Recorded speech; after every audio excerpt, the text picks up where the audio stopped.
Yeah, hello everyone. Welcome in. Welcome in. And yeah, lovely hello on this Friday. It is Friday, right? Yes, it's Friday. Welcome in. I hope you have all been doing lovely today. And yes, proto-gens are very cool. That is true. And welcome in. And yes, theoretically the first playthrough, but we already got the neutral ending, so it is actually like the second playthrough. Oh my god, very scrungled. And yeah, oh my goodness, will I move again? There we go, and I'm happy to reveal the new hoodie that I got from my lovely friend Morgus, who yeah, made this hoodie design for me, based on an artwork I got from the authors a few months ago. I threw at them my new ref sheet and told them, yeah, draw me something nice, and they drew like this very, very lovely art piece with Brixxy in a hoodie. And now, yeah, Morgus asked me if maybe he should do a Brixxy hoodie design as well. And I sent him this artwork and said, like, yeah, I think this looks cool. And he made it exactly this one, and I love it very, very much. For those who are like joining the Sushi for a meetup later in VR chat, yeah, I'm gonna wear it there as well. Also, it seems it's been 4 months already. Yo, Sanio, 4 months already, let's go. Thank you so much for the resub. Big cutie Derg. And yeah, also a lovely hello to everyone who joined in here today. Let's see who is here. We have Frankie, welcome in. Trayson, lovely to see you. We have the wonderful Evo. Frankie, oh my goodness, thank you so much for the resub there and kicking off the hype train here apparently. Yo, thank you so much. And yeah, also lovely hello to Fel here, who I see spinning as well. I see the lovely Ryoku, Rohan as well. Rex, always good to see you. Looking forward to the meetup later in VR. As I've seen, you're gonna be the host tonight. Since everyone in the Sushiver community is currently on CobaltCon, which is like a little get together, a little fur meetup organized by the lovely Sushi Fur in the UK. And yeah, hope all the cuties there are having an amazing time. I'm still a little bit sad I couldn't make it there, but yeah, it just wasn't possible for me, unfortunately. But yeah, I hope everyone is super having an amazing time. Brixxy one pet. Eee, Rex, thank you so much for the resub. Love this cute proto-gen. Thank you so much. And okay, let me continue going through the names here. We have Wild Lurker. Hey cutie, how is it going? We have yeah, Rexy, I think, and ow! Yeah. Ruhan, of course, as well. And everyone who is lurking, welcome in as well, of course. But yeah, we are gonna have a lovely time today, I'm sure, because we are gonna play some Angels with Scaly Wings today. We are gonna continue our playthrough of that wonderful, lovely game. And beans! Yee! Thank you, Frankie. Thank you. And oh my god, coins as well. It's raining everything right now. But yeah, we are gonna continue our playthrough. We are currently like in the second loop of the game, so you don't know, you have to play the game multiple times to get like the true ending of it. Apparently, you need to figure out things. It's made like that. It also called me out on safe game scamming once. Oh, I'm still crying about that. But yeah, let's see how it goes today. We ended last time with a cute Derg, Remy, going out on a date with us, having the lipstick apparently on already. And we will see how that one will play out. I hope you're all ready for that. And yeah, that's what we are gonna do today. I'm also gonna stretch, thank you, Rowan. And I have my coffee right here. Unfortunately, I forgot to freeze some ice, so it is not iced coffee, it is slightly not so warm coffee. Yummers. Oh my god, hi! Hi! Oh my god, what's wrong with my voice? Hi! Welcome in, MDL. Lovely to see you. How is it going? Also, let me start shouting out the cuties here. We have, for example, the cutie Ryoku, who will be streaming with me tomorrow, the new Elden Ring DLC. We are gonna play it here on the channel tomorrow in... Ow! Yes, I love you too, Rio. Yes, but yeah, we are gonna play it tomorrow, gonna continue our adventures throughout the Elden Ring DLC together, with the seamless mod in multiplayer. Gonna be a wonderful, wonderful time, I'm sure.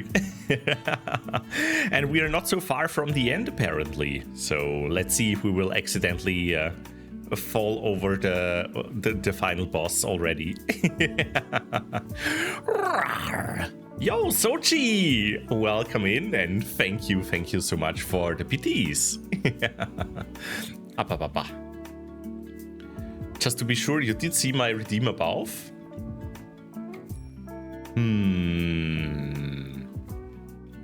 Did I see something? Oh, I saw the add start message. Stop shrugging my wings. Ah! Yo, thank you for adding that starting message. Oh, yeah, exactly that. Thank you, Draycent. Did you mean that, Sanyo? Did you mean that? But yeah, thank you. I missed that, actually. Also, Frankie, thank you for the PTs. Right there at the end of the hype train. Let's go. Thank you, everyone, for that one. And yeah, anything else to say? Anything else to say other than yeah, quite happy to have revealed the new hoodie. I also got a second one from Morgus, but I'm not gonna use that one on stream. For those who are curious, you can check it out on the Discord. I think I posted it there in spoilers. All right. Are you all ready? Are you all ready for the... Yes, the BD one. I don't know why Morgus made this one for me. No idea. Oh, Pebbles! Small RAR, medium RAR, and big RAR. All of the RARs, let's go! Oh, thank you so much, Pebbles. You small, medium, and big cutie. But let me actually enable the redeem again for changing the hoodie. I just didn't want it to be active in the beginning, so nobody changes away the hoodie immediately at the start. There we go. For those who want to see me in a different hoodie or with no hoodie. Naughty fluffy Derg. No, I'm innocent. I don't know why Morgus sent me this one. But yeah, I still like the design, to be honest. I'm not into that kind of stuff, but honestly, I think that the logo looks cool and the colors. Red and black is really cool, honestly. Wanna check my last redeem as well? No, I'm not. I'm just gonna ignore that, Rio. RT, welcome in. How you doing? I hope you all had a lovely week so far. And yeah, let's get cozy with the game. I'm gonna boot it up in the background and see you all there in a few seconds. Mwah.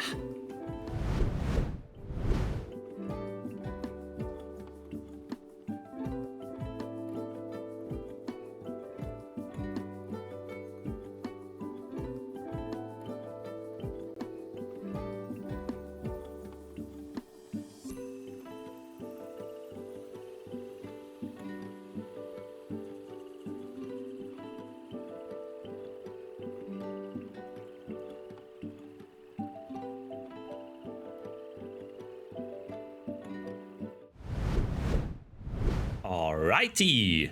Oh, the game is not showing. There we go. Which language should we go for? Let's go with English. All right. I'm also gonna recenter the Derg. Let's go. Derg recentered. Yeah, we don't need the intro anymore, I think, at this point. Also, am I still in a good spot here, so I'm not blocking the view too much? Gonna move myself just a little bit more so that we can read the text. Yeah, I think that is good. Basically the same as before. All right, I think we are ready here. Sound should be fine as well. Okay, let's continue. Let's continue, everyone. Yeah, as I said, where we left off. Okay, little warning again. Spoiler warnings if you want to play the game on your own. You better not listen what I'm about to say. But yeah, so far, the story so far for those joining in and maybe missing the last stream. We went through a portal, got into a world of dragons, which turns out to actually not be a portal to another world, but to the same world, just in a different time period. And thanks to some genetic engineering, someone traveled back in time to basically make dragons real, and that's where we are. That's the society. And the problem with going to the past, where all the dinosaurs are, that they are actually gonna go extinct very soon because of the huge asteroid hitting the Earth very soon. And here it's our objective to stop that from happening, and also from everyone going crazy, especially our human friend in that world, and killing everyone. And yeah, we are gonna try and resolve all of that with the power of time travel, because we have the power to go back in time, play the game multiple times. Beans! Yee! Yo, Anbiko, welcome in, welcome in. Everything is fine. What about me? Yeah, I'm doing good. Thank you, Artie. Yeah, I had a week full of training at work. Lots of clean coding, smelly code, and refactorings, stuff like that. Very exciting, I know. But yeah, that one is done now, and I'm glad I can refocus again, take it a little bit more chill at work. All right. But yeah, as I said, where did I left off? Yeah, we learned all about time travel. We can play the game multiple times now, figure out what's happening, try different dialogue options, try dating different dragons, and see what happens. It also seems like we totally messed up the second playthrough, because I didn't expect the game to be so harsh and call me out on safe game scamming. But yeah, let's see where this one is heading to. And also, protogens are very cool. The real question is, how did they make the dragons? Well, with syringes, maybe genetic engineering, or you know, if two dragons love each other very much. Yeah, well, Beiler, guten Tag. Yee, new hoodie indeed. But yeah, let's start with the game. Where did we leave off? Ah! Where did my fluff go? Ah! Okay, I think this was the last one. Oh, yes, this was the last one. You can tell by the lipstick. Oh my. Remy, what's that on your face? That was the perfect moment that was the perfect cliffhanger for today. So yeah, what is on your face, Remy? Ah, don't you know what this is? Well, it looks like lipstick, but I didn't know what was that was a thing here. You're right, it is lipstick. It's not something that existed in this world before, though. How did you get some then? I have one of your PDAs, remember? I studied it a bit and came across the entry on lipstick. Based on the necessary ingredients, I realized I could make some myself, and so I did. That is incredibly silly. I love them. Oh, did you do this to look pretty for me? I just figured you'd miss these kinds of things that are normal for you. Dragons with lipsticks. Yes, things are very normal. It hasn't really been normal back home in quite a while. Lipstick isn't common these days. Didn't the entry specify that it's typically used by females? Now that you mention it, I did get the impression, but I found the sentiment a bit puzzling. Why would a product like this only be used by one gender? Well, I guess social norms dictate that certain traits are only desirable in one gender, thus highlighting them like this would increase the attractiveness. Oh, I think I get it now. It's all based on sexual dimorphism. The biological differences between the sexes are much greater in your species than it is in ours. So I suppose the traits you are looking for can be different too. Whoop. Howdy, howdy. Welcome in, Draco, you cutie. Thank you for your lovely message. And yeah, hope you have been well. Ba-ba-ba. Generally speaking, sexual dimorphism is much greater in mammals than it is in reptiles.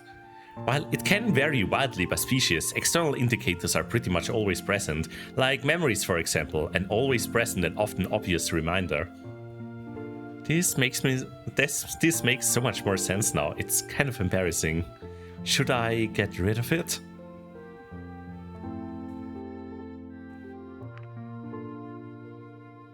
No, leave it on. It's not as if people here would know about its history. I suppose that's true. Besides, the thing about females wearing it isn't really a hard rule, and there are males who do it too. Anyone can wear it if they really want to. Well, if you say so.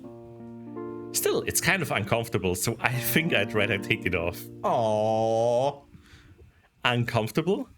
I suppose it's not really suited for our scales. Aww. I still think it was adorable as heck. Here, that should do it. Shall we go then? Actually, it seems we're pretty early. They are probably still setting up. I see. Well, we could just stay here in the meantime. Oh, for sure. I just realized I haven't actually been in here since I prepared the apartment for you. Have you read any of the books I got you? Oh, so you are the one who stocked the bookshelf? They are all library books. I wanted to provide you with a good sample of what we have to offer, so there should be something in there for anyone.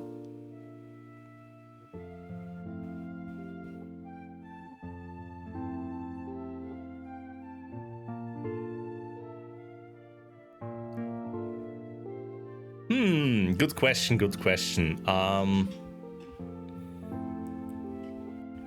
Yeah, apparently there were lots of dinosaurs, so they used that DNA and mixed it together with apparently like human DNA and some other things as well.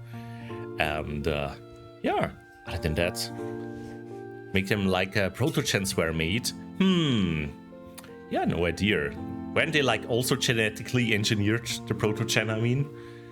I can't remember the mother race, but yeah. Who knows? All I know is that I want to date Remy now.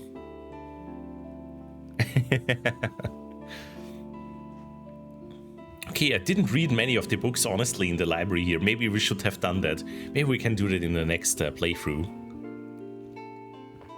Looks like you have read a few books in the Sheridian series.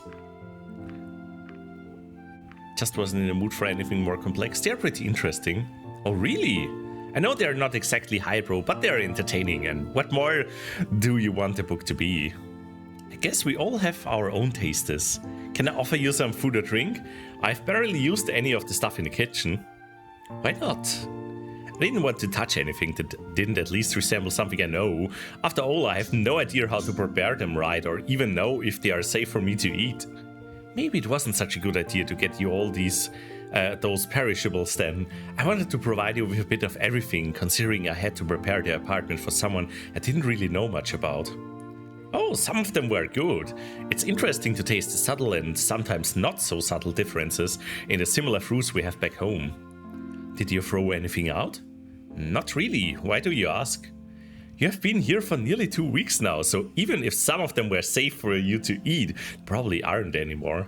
Let me clean out your closet. We don't want to have any health hazards for you here after all. Well, feel free. I can't believe we made Raimi do our like cleaning up here. Is it said in the game that you mean the stuff about mixing dino DNA and human? I think so, yeah. I think that was one of the big reveals in the first playthrough of the game. Yes. Just look at this. He showed me a juicy looking, vaguely spherical fruit whose bright red color was unlike any other fruit I've had ever seen. That's a very bright red. I don't think even our best apples could compare. Well, they are usually blue. Red means you're supposed to throw them away, as they have expired by then and toxins might have already set in. Oh, well, I wasn't planning on eating it anyway. Or this one, it's all moldy. I don't see any mold. Don't you see these spots? Sure, but if that's supposed to be mold, it looks very different from the mold we have back home. I see. Maybe it wasn't such a good idea to stock up on perishables. I didn't consider all the implications of doing something like this. Had you eaten the wrong thing, you could have been in the hospital right now. Don't stress yourself about it. Honestly, someone would have to be pretty reckless to just go ahead and start munching on the things they don't know about.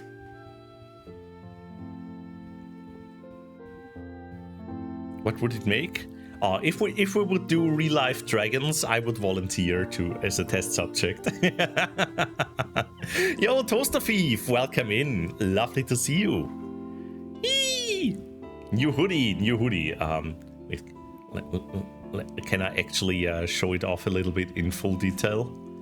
Yeah, little small Derg, but yeah, have it the new hoodie here. But okay, let's go back. Alright, don't stress yourself about it, honestly, yeah, okay. If anyone was smart enough to be sent here, they probably wouldn't take a risk like that. Well, I'm glad to hear it. Nevertheless, I better get rid of everything that's past this state. We don't really want the mold in the air either. If you say so. Once more, he dove into the closet. I had him rummaging around as he checked the fruits and vegetables thoroughly. That should be everything. Thanks! I bet the wine didn't go bad though. Do you want some? I'm not really a big fan of wine. How come? I just can't enjoy this. Some others do, I suppose. I'm willing to try anything at least once though. Thank you for the CP, Traysand.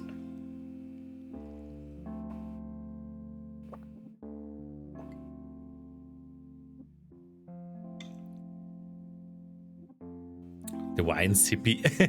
No, it's the coffee sippy. I don't have any wine here. I mean, I have it in my fridge and in my closet, but yeah, not gonna sippy that on stream. Maybe afterwards. Let's see. I just can't. Okay, I'm willing to try anything at least once, though. Anything? Well, at least as far as food and drinks are concerned.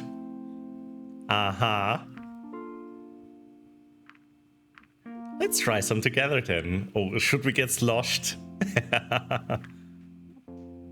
Well, if you want to, sure.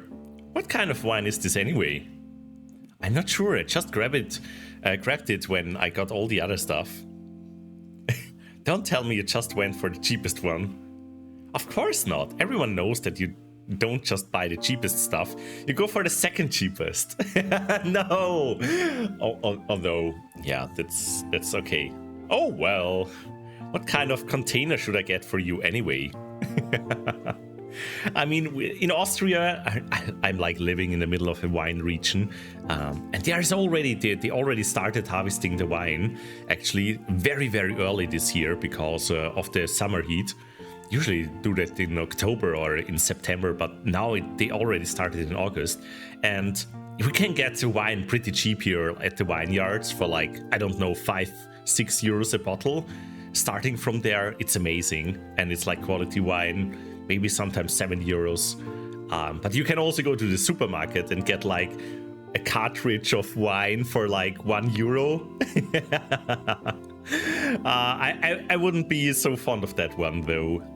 But yeah, you can get pretty cheap wine, like 3 euros a bottle at the supermarket too, and I usually use it for cooking. because I don't want to use the high quality wine usually on cooking, just to add some acid and anyways, let's see what Rami thinks about the wine.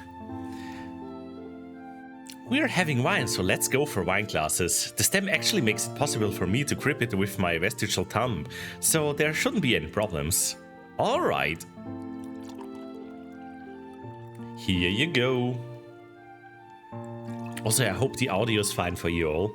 If not, I can make it louder or more quiet. What shall we drink to? Whatever. An interesting afternoon. A wonderful friendship. No, I feel like we are friend zoning them. I kind of want to save. Let's see. An interesting afternoon. Alright, to an interesting afternoon and whatever it may bring. Audio is good, thank you, Sanyo. Alrighty.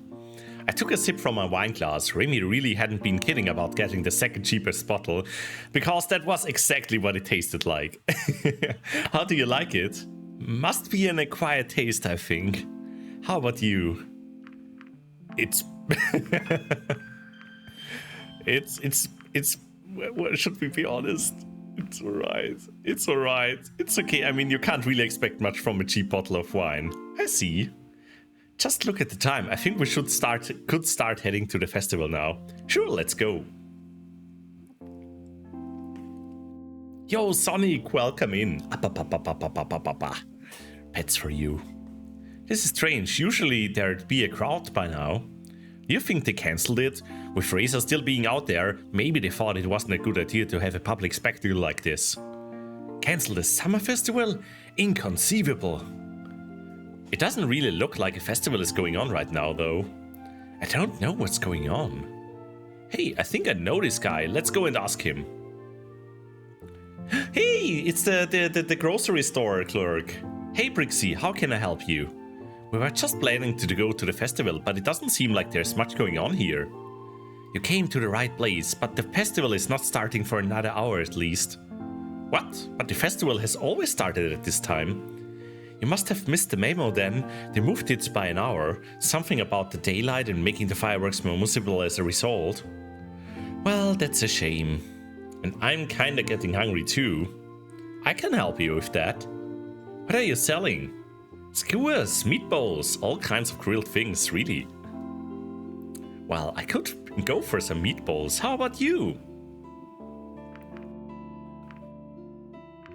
Just some grilled cheese. Ooh. Let's have some meat. No problem. Just let me pack this up for you. I guess this makes us your first customers of the day. What do I owe you? For you two, it's free. Ooh, that's very kind of you. Thank you. Have fun at the festival. Thanks. Oh, that is very kind. I wonder if that just happens because we met them at the grocery store before. For the cutest couple in town, it's free. No. Oh my. So what do we do now? Should we go back? Well, we are already here and got all this stuff. Let's just sit down somewhere. Sure. Aww, having a picnic with Remy. We went off to the side as more dragons arrived and started setting up their various booths. How are the meatballs? They're actually pretty good. How about your stuff? It's great. I'm surprised, honestly. You never know with stuff that comes out of a food cart. You're right, maybe we got lucky. Or maybe it's because it's still fresh. Who knows? What was that about fireworks though? Is the big show coming up later? Oh no, the festival is just getting started and there are fireworks every day. But the big show is what everyone wants to see. That one is happening in a few days. It officially concludes the festivities. I see. A while later, the festival had kicked off and the crowds were already coming in. Dragons of all shapes and colors filled the paths, ready to see the sights the festival had to offer. Booths lined both sides of the way. It reminded me a lot of a typical carnival setup, with the booths being filled with shops, food stands, games, and much more. Seems the festival has already started. Let's go! You know what? How about we just stay here? I really don't like crowds. I've seen the festival so many times already, I'd rather just stay here with you. I thought you wanted to show me around, but I suppose we can just stay here if you prefer that. The main attraction is always the big fireworks show at the end of the festival, and that one is not going to happen today anyway. So why do we need to come here in the first place then? Is something wrong? I just had to realize that as nice as it is right now, you'll have to leave this world again eventually. I've been alone for such a long time now, I didn't even have a single friend. In my job I always have to smile when serving the customers. How could I be surrounded by people all the time yet feel so alone? All those people have their own lives, families, friends and relationships, yet I had none of that. In a world where everyone else seemed to be happy, I was the odd one out who had to pretend in order to belong. Oh. How could that not have eaten away at me day after day? Yet one day I heard about the plans of the humans coming here. Like many others, I was very excited at the prospect of our myths coming true. And then the day came when Razor stepped through the portal. Amidst all the pomp and fanfare you could imagine, it was quite the sight to behold, really. You wouldn't believe how much joy I felt during that moment. Amara, of course, took all the limelight she could. First there was a big speech in front of a huge crowd, then a procession after she had officially welcomed Razor. When it was time for you to arrive and it was decided that it wouldn't be a public event this time due to security concerns, I knew that Amara wasn't going to be there if she wasn't able to make it all by herself. I begged her to let me do it, just to be able to get this close to a human at least once, to talk with them and see what they were like, to experience them. She told me that if I did a few favors for her, I could be the one to greet you. I knew that she wasn't going to be there anyway, but if I didn't do what she wanted, she would just send some other lackey instead. So I did everything she asked for. She did keep her word though, and in the end I was the one who would introduce you to this little world of ours. It might not have seemed like much to you, but with just us two and no one else being there, it was something very special to me.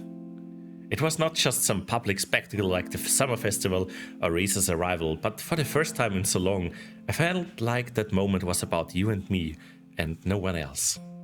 For someone in my position, it just made me very happy to have such an extraordinary thing happen to me. Oh.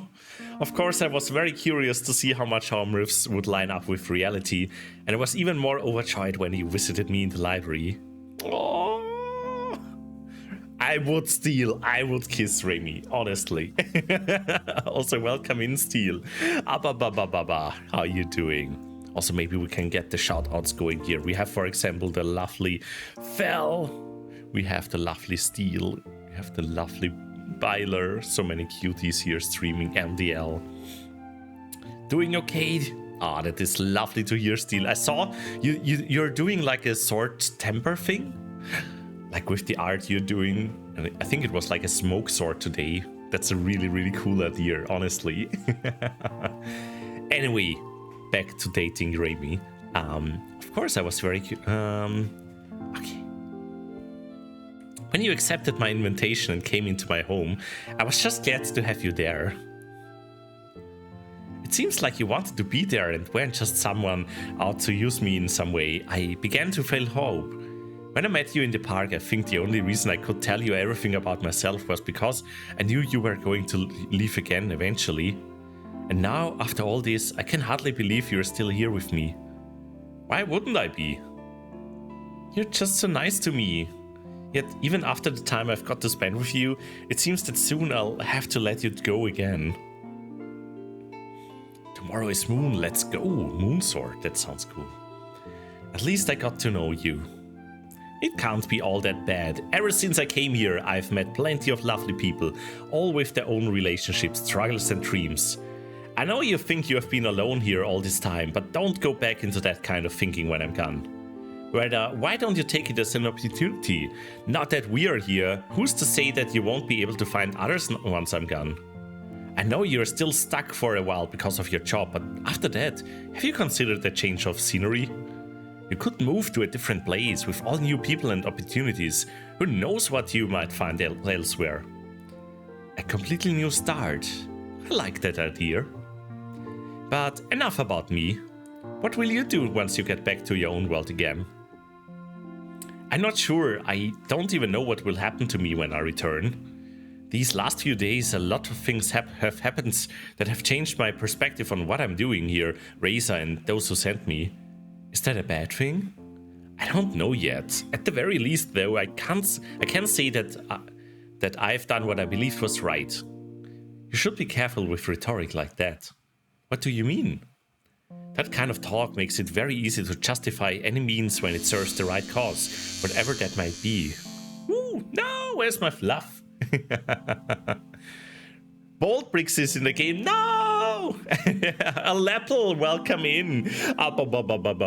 Yes, and we are dating Bold Brixxy right now.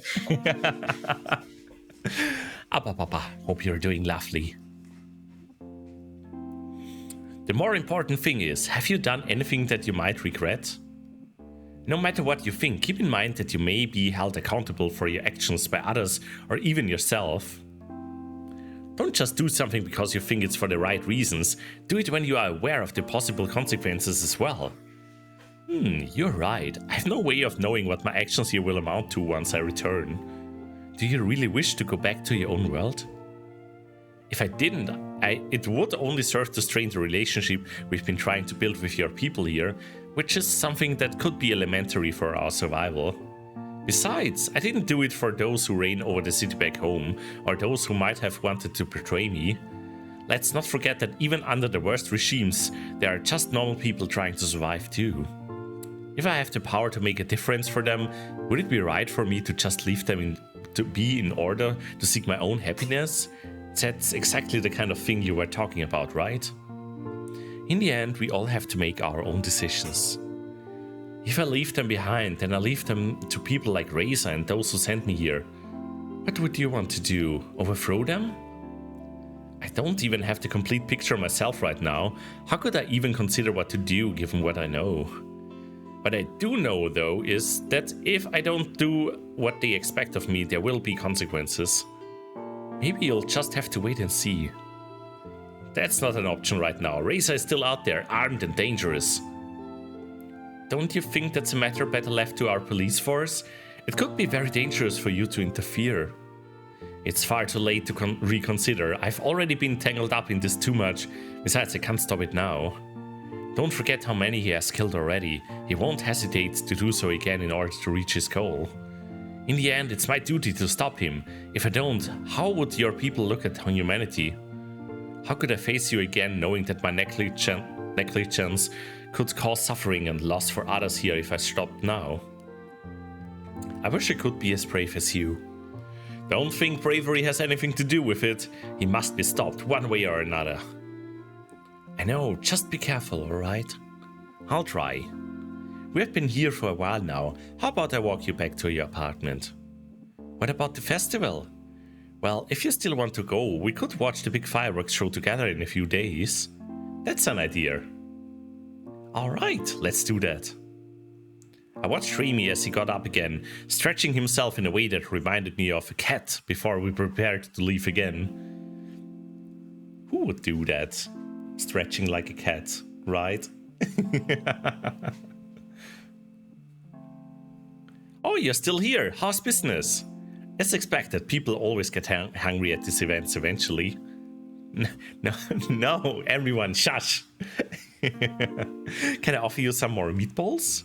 No thanks, I'm quite full from my earlier helping. How about you, Brixxy? A tempting offer, but we're just about to call it a day. I see, are you going to watch the big fireworks at the end of the festival? That's the plan. Be sure not to miss it. You haven't seen anything until you see the fireworks. That's what everyone keeps telling me. Besides, because it's true. Anyway, we should probably get going. Have a good day then. You too. So this was not the fireworks we saw the last time. Okay. And here we are again. Indeed. Did you want to clean out my bathroom cabinet as well or something? That's a good one. He gave a big sigh. You know how I feel. I guess I just wanted to make the most of this day. Speaking of which, I've never actually seen you without your tie. Oh my. Well, actually... Uh-huh. How about now? You're pretty cute, you know that. Is that just a term of endearment, or are you actually serious? I'm serious. He looked at me, hesitating, then he took a step forward, his head slowly moving closer to my own.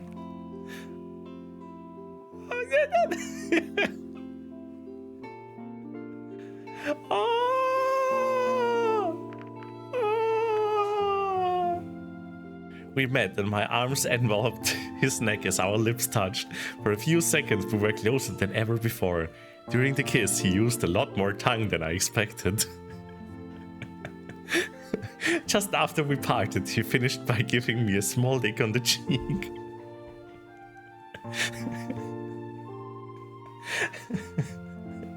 Oh my, I'm not blushing, you're blushing. How was that? Unique, that's for sure. Maybe I shouldn't wear the tie anymore if this is what happens when I take it off. Actually, I think you should keep it.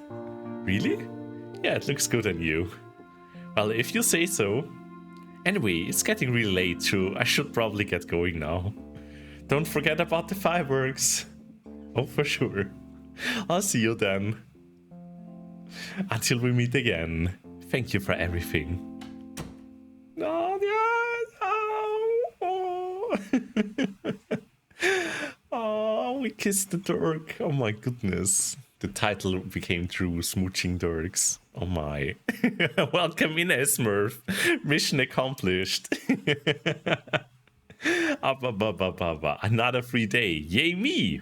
In the end, I decided to spend the day relaxing in my apartment. I didn't know when things would start to pick up again, so I figured it would be better to get some rest as long as I still could. Sorry, I think I need a sippy.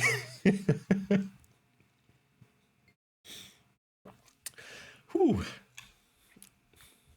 Who we kissing next?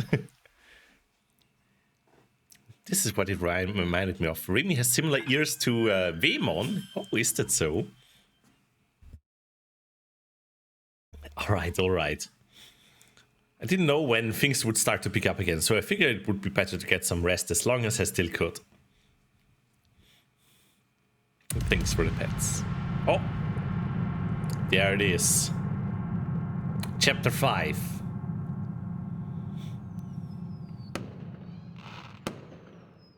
No! I think I already saw Sebastian there. After a night of turbulent dreams, my consciousness returned to the shores of the waking world. Today is the day of the big fireworks. Who shall I bring? I can bring Raimi this time. Ooh.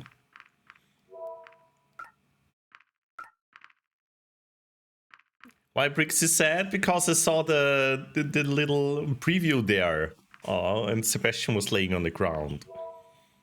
Oh my god. This, I don't like this.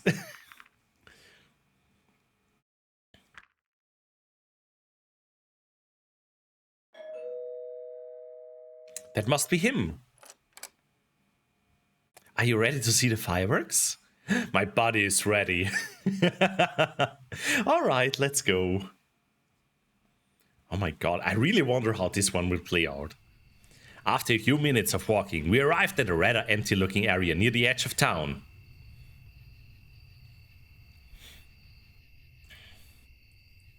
There will be fireworks. Eee. Will you kiss during the fireworks? I sure hope. Looks deserted to me. I thought everyone was watching the fireworks. They are, but they are doing it somewhere else. I don't really like the crowds, and I think you would appreciate me leading you here if you knew what they were like. Better be safe than sorry at any rate. That's what I'm thinking. This reminds me a bit of the night I arrived here. Everything was dark and empty, and it was just us walking through the landscape. Yeah, you're right. Oh, I think it's starting. Now watch. We were quiet as we waited, and the stillness of the night enveloped us. Soon I heard the sound of the first rocket making its way into the night sky, after which it exploded in a pattern of colors. More rockets followed, their thunderous noise echoing throughout the land.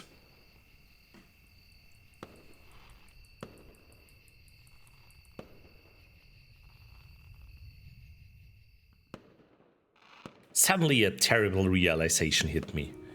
Considering how public of an event this was and how I was told multiple times that everyone would be watching the fireworks, now would be the best time for Razor to do anything he planned to do. Not only was the village basically deserted, but the sounds of the fireworks would also overshadow any gunshots, giving him as much security as he would ever have. As the portal had been repaired by the mysterious person I met, now was the perfect time for Razor to make his getaway, and I was the only one who knew. Remy, I think we need to go, now. What is wrong, Brixxy? I know where Razor is. We need to stop him. Shouldn't we call the police or something? We don't have the time. I'm not sure if I could fight him. You're right. If you're there, he probably won't hesitate to shoot. Maybe we can hold him off, and I'll try to get some help. Alright, let's do that. Go! I started running as Remy's voice called out to me. Where is he? Where should I go? The portal! He'll be there!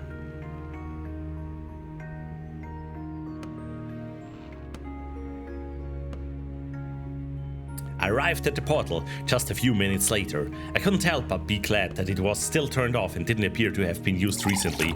But it meant Razor was still here, or somewhere. Oh, Cupidie, welcome in! Thank you for the stretch! And the hydrate as well.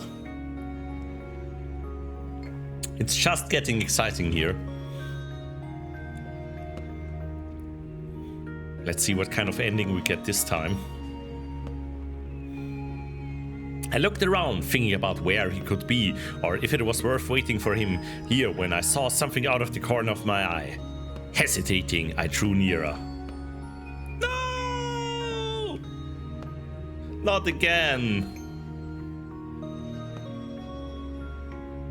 I checked Sebastian for any signs of life and found nothing. However, his body was still warm. Razor was here very recently, but he hadn't used the portal just yet. Why?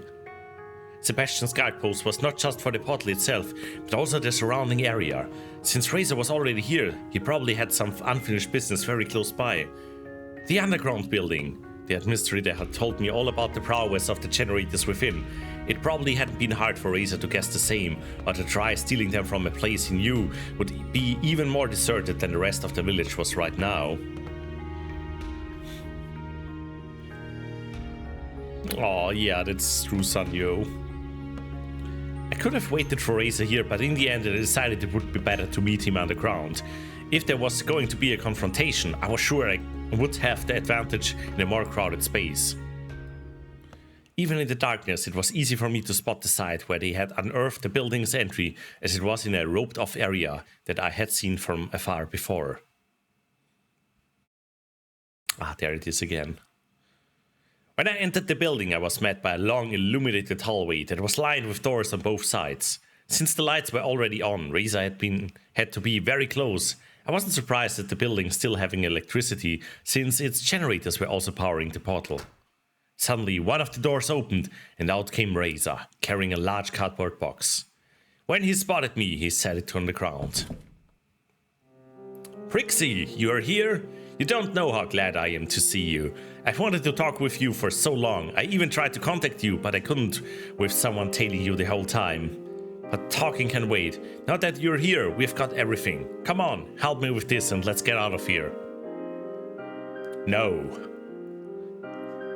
Oh, I wonder how this will play out, if it will play out the same time like last time. No, what are you talking about? I'm not doing anything until you answer a few questions. You want to talk now? Sure, why not? We've probably got a few hours if we wanted to.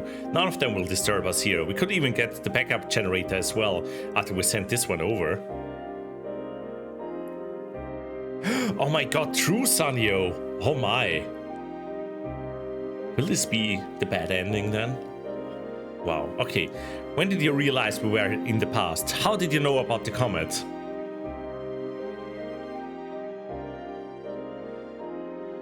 I've known for a while. It's what I wanted to talk with you about when we met at the portal. How about you? I only recently found out. Looking back, it just seems so obvious to me now. I'm not sure how exactly you figured it out, but there are so many damn clues when you think about it. I mean, how could a supposedly completely different, independent civilization speak the same language as us? What was this supposed to be? An alternate reality? No, it was just a different time. When was there ever anything resembling these creatures on Earth? It's not hard to make the jump from dragons to dinosaurs when some of them here look pretty damn near identical to dinosaurs we knew about. And then there are also the prehistoric fruits, the plants, and the fact that their technological level is nearly exactly the same as our own past society. But we don't even have to think of that abstract. You just needed to look at the sky. The sun, the moon, even the stars are the same. Constellations change over time, of course, but you know we could account for that stuff. You could have just pointed your PDA at the sky and it would have told you the time period, including the imminent threat of being eradicated.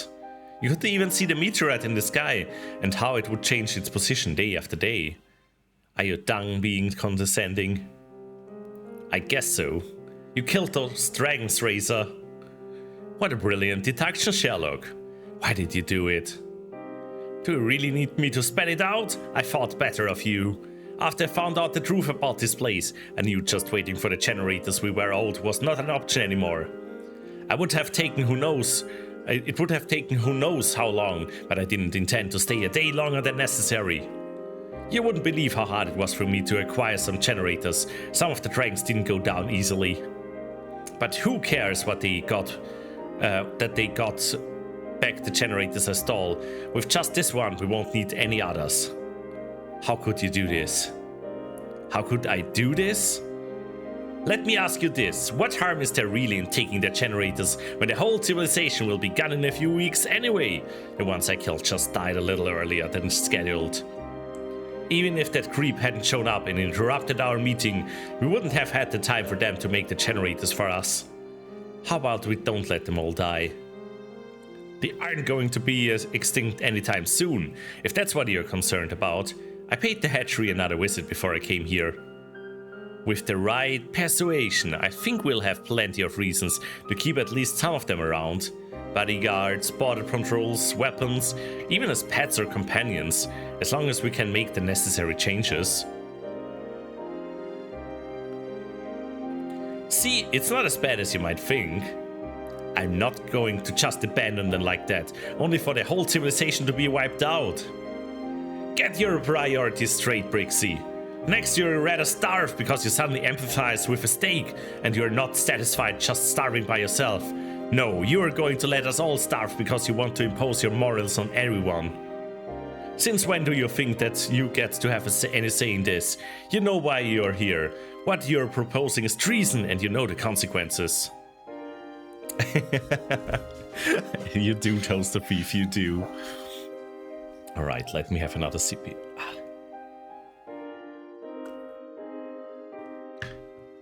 Personally, I don't mind if you want to stay here. You know I don't care about corporal punishment. Just let me through and you can do whatever you wish. I can't do that, Razor.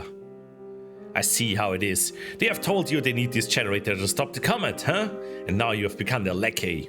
Don't tell me you've been drinking up what they have been telling you. You know they have as much of a vested interest in this whole thing as humanity does, that I and you do, or at least used to. Do you think they wouldn't do the same thing if it was their families on the line instead of ours?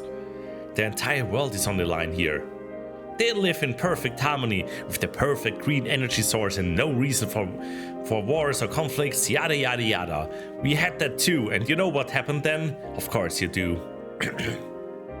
This is such an idiotic trope, you know? Random person meets weird natives, learns their ways and then ends up saving them. What do they need you for, huh? Maybe they are going to be extinct for a reason if they can't even save themselves. You know of our suffering, yet we'll let them have it? I don't care what happens to them, but unlike you, I was at least trying to save humanity at any cost. We have the solution right here, and you want to get philosophical now? Don't you think we deserve it? They have had it for who knows how long. Now it's time for us. Not like this. Do you think I like it? If there was a different way, I wouldn't have spent the last few weeks doing what you didn't.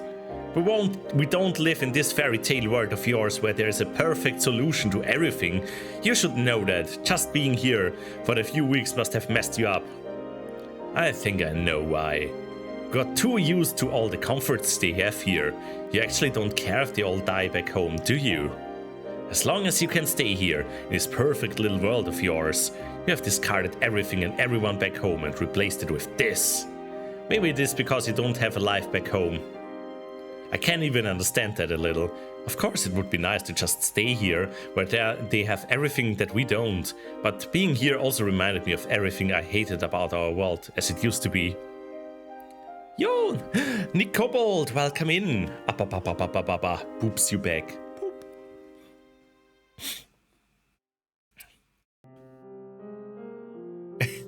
Yeah, true, Sanyo. And also Toasterfig, yes, we have been through this, but it will be a little different. You will see, you will see. The pettiness and the politics, say about the solar flare what you want, but it leveled the playing field and gave people like us a chance to make a difference. For all of our efforts, what did we get? A vote that was meaningless in a sea of stupidity and lies. Now everyone has to pull their own weight. We make the rules. You of all people should understand. Of course they wouldn't. They haven't experienced how it is to live like we do now, to see the world burn and everyone you know die around you.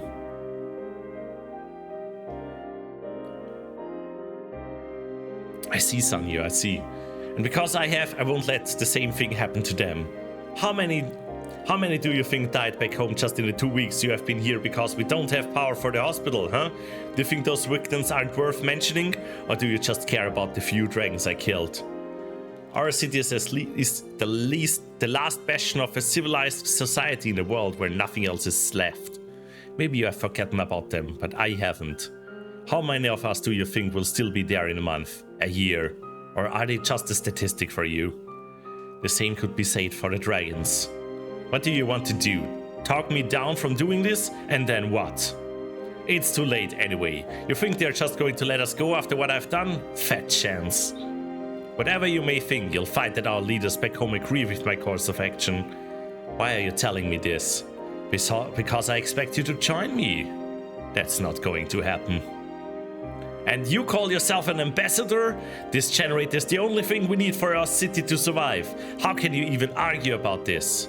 The dragons also need that generator, and I'll do what is necessary to stop you if I have to. So that makes you a judge, jury, and executioner. What a wonderful set of morals you have there, Brixxy. We only need to wait until the comet has passed safely. You think you can stop the comet, and you need this generator to do that? Sure, and if your plan fails, that's not only is this world gone, but we also lose any and all hope to save our own. We are so close now, we can't risk anything by waiting for your crazy plan when back home they are dying by the minute. I will not let you.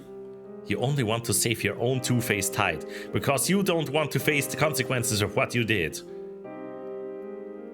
Huh. Why are you laughing about this? Because it's a joke! It must be. I'm the one with the gun, and you thought you could just waltz in here and lecture me. Listening to you was fun and all, but the grown-ups must go back to the work now. I mean, what are you going to do? You can't stop me now anyway. Okay, this is the point where things will go different, everyone. Last time we set off a bomb. And yeah, tried to stop him with that. We don't have this bomb this time, so let's see what happens. Yeah, definitely, Sonyu. Oh, let's see what Raimi does or could do. Oh! That wasn't happening last time. Maybe I can. Suddenly, Maverick and Raimi appeared next to me. You planned this, didn't you, Brixxy? Traitor! And to think I let you distract me with such a cheap trick, just because I thought there was still a shred of humanity within you. He pulled out his gun, not sure which one of us he should be aiming at. Just let me go and I'll forget this thing ever happened. It was ID all along. That was deal. You have got 6 bullets for 3 people. Do you think you can really do that, Razor? Do you think this is worth risking your life for? I've been risking my life for this every day for the last 2 weeks. What do you do during that time? Sip some champagne in your nice apartment? No, it was cheap wine. Besides, this generator and the whole building came from our time. They belong to humanity! Suddenly the administrator came out of the shadows in the hallway behind Razor. No, they belong to me. Confused, Razor spun around, aimed his gun at the newcomer, who was slowly walking towards him. Who the fuck are you? Freeze! I said freeze! Want to waste your bullets on me? Feel free, you can't stop all of us. If you say so. He pulled the trigger and the administrator fell to the ground with a dull thud that knocked her mask off. Her? Ooh. Yo, Valian, welcome in. Lovely to see you. Things are very exciting right now. But I'm doing good.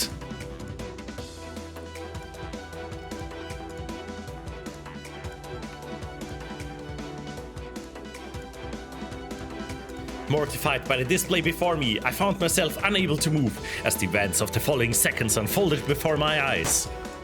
No! Razor was quick with the gun and shot Raimi once before Maverick could charge him.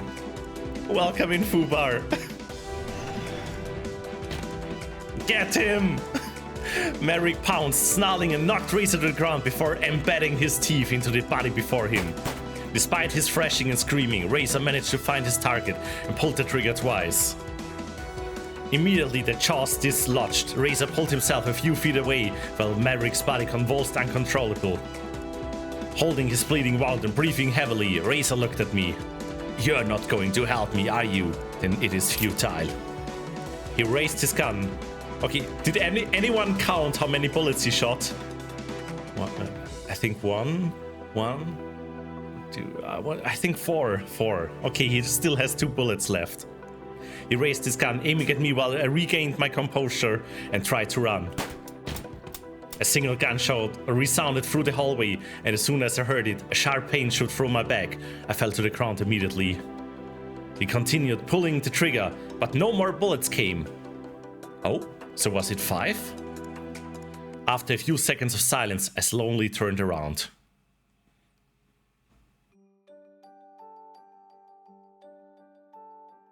Razor was leaning against the wall, his head slumped forward lifelessly. No!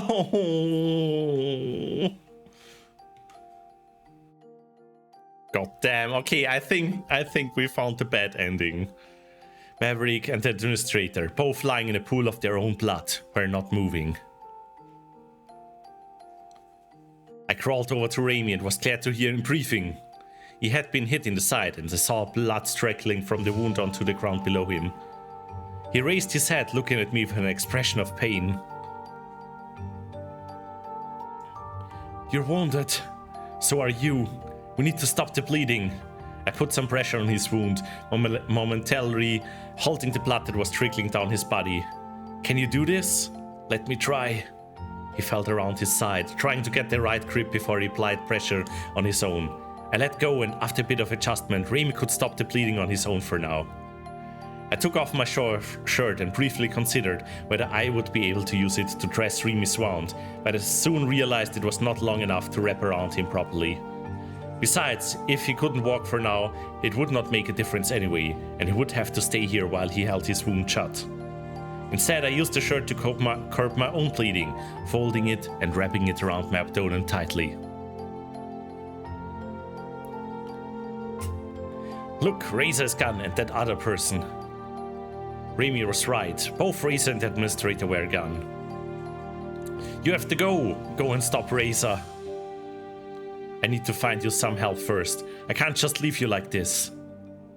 Oh. Don't you dare tell me you would be doing me any favors by saving me. If it's just going to be one of us, I don't want it to be me. You don't know how it is to live every day as I have, always wondering if the pain will ever stop or if things will ever change again. And when they finally do, you come along and tell me this? Don't do that to me. I'm not going through this again. What do you want me to do? This is bigger than us, bigger than me. You just go. Go and stop Razor. Alright. Whoa. I hobbled to my feet and made my way back outside, just in time to see Razor vanishing through the portal.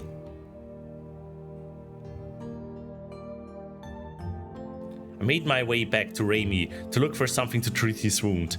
Given everything that had just transpired, I had no idea what was going to happen. I also wondered where the administrator had gone. I checked a few of the rooms and even found the first aid kit that I used to treat both of us. Soon, however, I heard steps behind me. As I turned around, I was surprised to see another human face. It was a soldier. Who are you? What are you doing here? I asked him. We are here to save you. Razor told us about everything, he replied. I didn't know what Razor had told them, but I certainly didn't want to leave just yet. I tried to protest and told them about Remy, and the soldier let me know that they would take care of it. For now, however, their orders were clear and I was to come with them immediately. Another soldier arrived and took the generator with him. Then they escorted me back through the portal. It was I, Steel Soldier. Oh my god, no.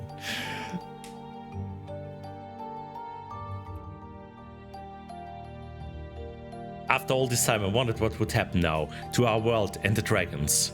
I arrived on the other side only to be met by a team of EMTs who were already expecting me. I was urged to lay down in a cot, which was quickly transported into the back of an ambulance. They took off my bandages and examined my wounds, as I heard them calling out medical terms I didn't understand. A breathing mask was put on me, and soon I lost consciousness. Yo, thank you for the hydrate and the stretch, QPT.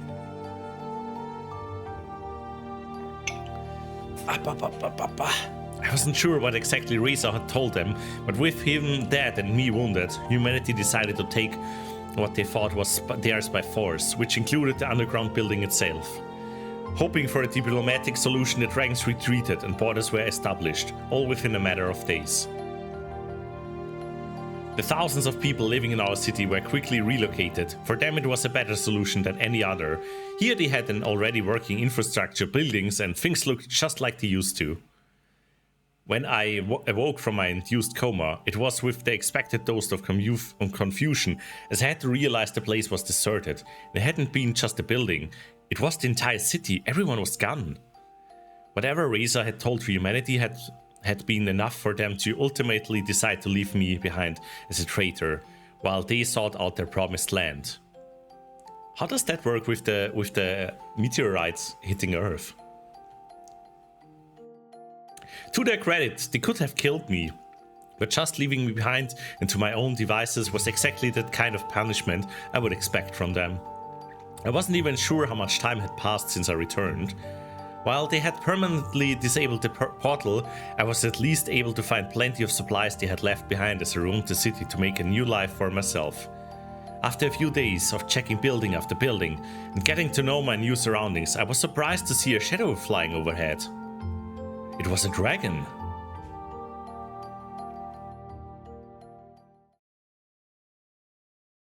Okay, this is a very different ending, holy heck. Hey! Blinded by the sun, I couldn't quite make out the dragon before it landed and approached. It was Remy! Remy, what are you doing here? I've been looking for you the last few days. Honestly, I wasn't sure whether I was going to find you at all.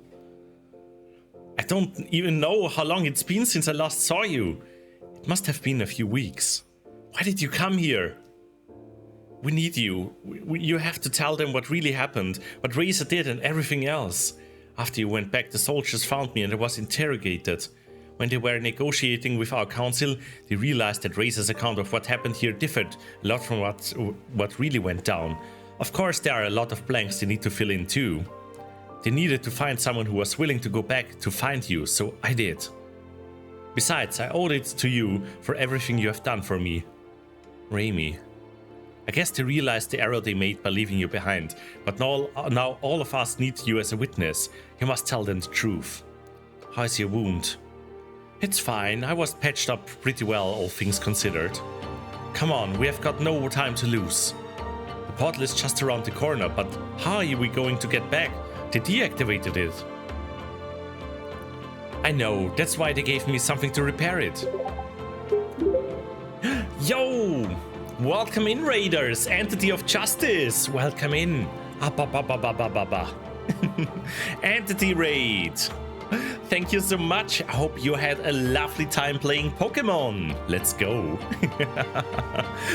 I hope you're doing lovely. Welcome in. For everyone who doesn't know me, I'm Brixxy Brightmane, fluffy dragon at heart from Austria. And yeah. I'm currently streaming Angels with Scaly Wings. We are on our second playthrough of the game, about, well, dating dragons and trying to figure out what's going on and all the mysteries involved. And yeah, we get to play the game a few times, skip ahead the stuff that we already encountered, to find the true ending. That's currently our mission. What should I call the Scolopede?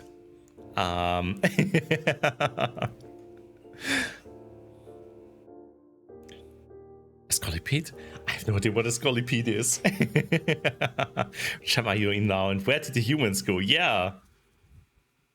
They looked... a randomizer. Let's go. Derg. True.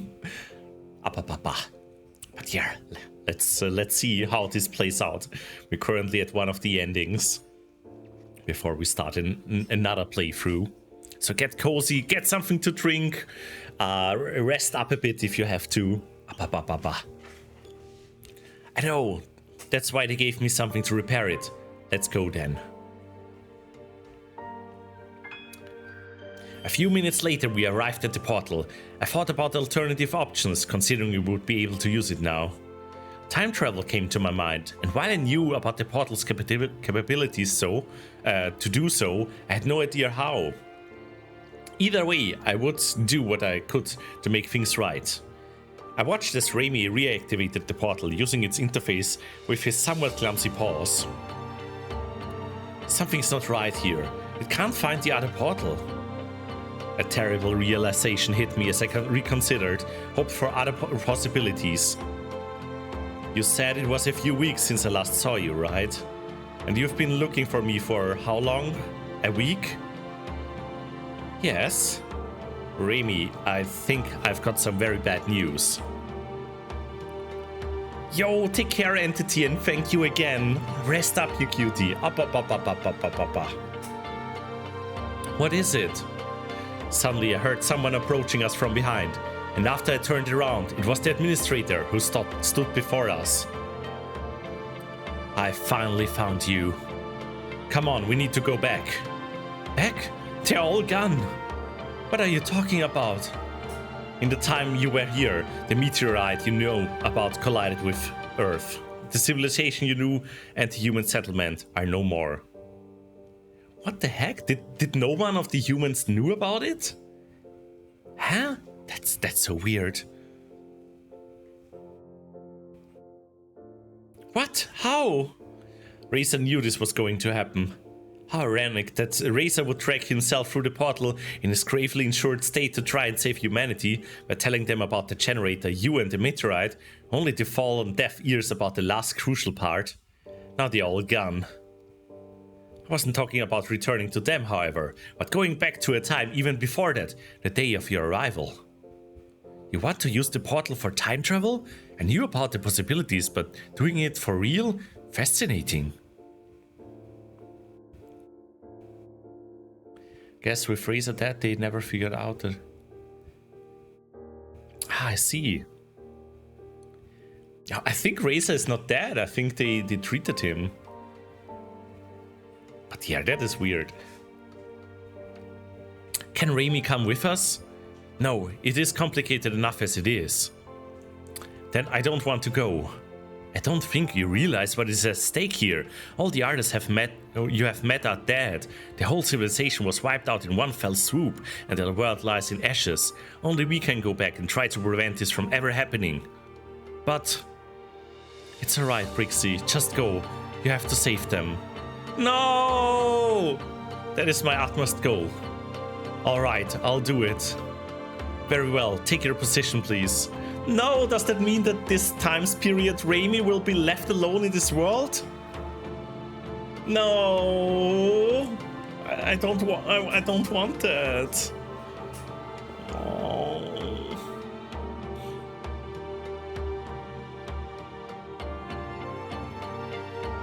I stood in the middle of the portal, and after pressing a few buttons, the administrator joined me. What should I call you? She looked at me with a mild expression of bewilderment. Now that you don't wear your mask anymore, we can do without the code name. You can call me Izumi. I could see the faintest hint of a smirk. Not that it matters much. Once we arrive on the other side, you probably won't remember a thing. Still interesting. As I heard the familiar sound of the portal starting up, the last thing I saw was Raimi watching us as he slowly undid his tie and slipped it off his neck. No!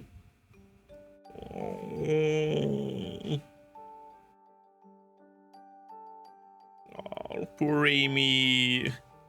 No. Okay, this was definitely the bad ending. We need to make things right. We learned a lot of things during this playthrough, everyone. So I still have from last week. Let me grab it from... Where is it? My claws are too clumsy. There. Okay, I got it here. I got it here. The combination for the thing in the park, for the lock, I still got it. We also learned about like a potestal thing and an orb. Oh, look at Raimi. Button butter counterclockwise. Yes, on you. Oh. It's not the only bad ending. I know.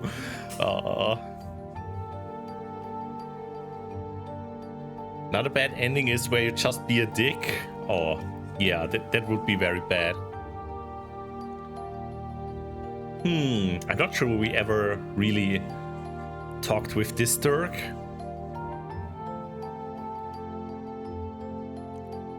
Okay, let's see what we can do this time. I'm so sad now. Me too. But don't worry, we will turn everything right. Oh, Raimi. Who are we dating next? Yeah.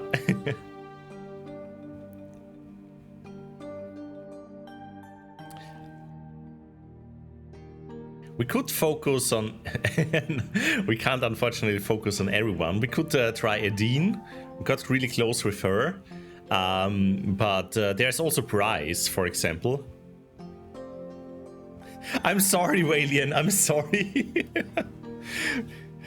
I'm so sorry. And quite a moment to join in here. But don't worry, you are also here for a new start. You have seen what lies beneath the mask. You have seen Raimi's bad ending. Okay, that's what we got. Didn't Raimi have some loot encounters? Oh, did he? Oh my.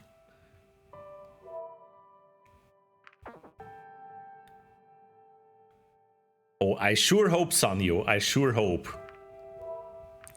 Okay, let's go. I think we just need to hit start again. Continue your journey, Brixxy. Yo, let's go, Tracent. Chapter 1, Trauma. Alright. Gravitas! Yo, welcome in. Thank you for the pets.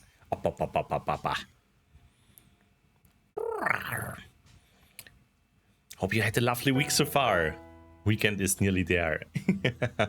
And Avon! Wow, welcome in. Yeah, that sounds like a good... Toast to 5. That sounds like a good plan, yes. I won't let another Derg explode this time, I promise. I will never do that again. date Remy and Bryce, and we don't explode him this time. Yeah. I wonder if you kept the tie. Oh, wait, did we take the tie?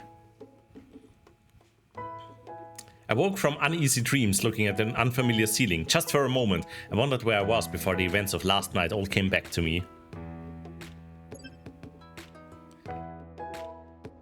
What do we have here? We have some blood, we have the pedestal, we have the orb, with a letter and this thing. Okay, yeah, here we're currently at the beginning and everyone is still fine. Oh, actually interesting that's Anna, right? That she's here. Can we find like a cure? Stop. Interesting.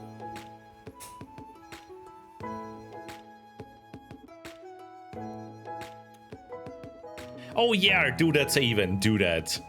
It's good you weren't here before because we just had one of the endings. But yeah, we are going for another playthrough in the search of a good ending in this game. But happy lurking, Avon, happy lurking. Is that a dating sim? Kinda, it's visual novels in a world full of dragons. And yes, you can date the Dergs. We smooched one not so long ago. After a good stretch, I looked around the room, illuminated by the sunlight coming in from the window. Outside, in the distance, the portal I had emerged from proudly stood on the peak of a small hill. Brixxy Smooching Derg? Whenever I can. Let's go. Okay, we already know this one.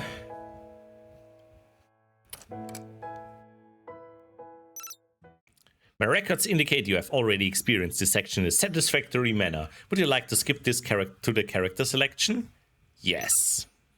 So what we are gonna do here, for those who just joined in, the game lets us skip ahead of the parts we already had like in the last few streams.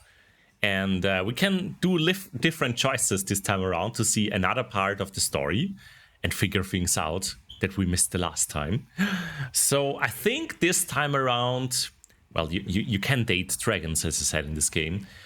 We can focus on 2 dragons again. Maybe let's go with Bryce and Lorem this time. So let's see. Bryce led me back to the apartment. I guess there wasn't really much for me to do in the meantime, as I was spared the more arduous part of the investigation. Maybe I should have been glad about this, though now I had an afternoon to fill. Wait, there's also Sebastian, right? Sebastian is not in here, in one of the 5 ones. I wonder what happens if we date and we meet up with Sebastian. But we are gonna go with Bryce. First, I'm gonna save here.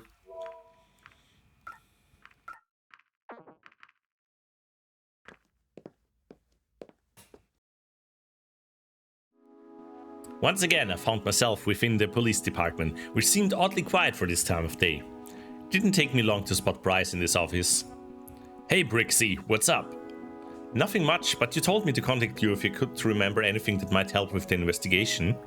That's right. What do you have for me? I'm not sure if it's worth mentioning, but I have known Razor for a couple of years, so I know some things about his personality. I see. Well, that's actually more helpful than you might think. Mannerisms, habits, all kinds of things would be useful to add to his profile and to get a better idea of him. You know, I'm just about done here for the day, but if you want to discuss it over a beer or something, I'd be more than happy. Let's go! Alright, let's go. Here we are.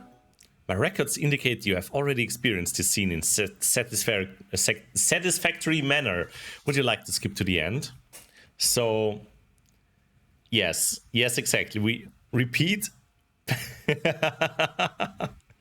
Repeat Pepper? What? Please do the Pepper this time. All right. Okay, we are gonna repeat and we do the Pepper this time. Just in time for happy hour. Do you come here often? Sometimes. Hey you two, what can I bring you? Just the usual. One generic beer for the chief of police. Sure thing. How about you, Brixxy?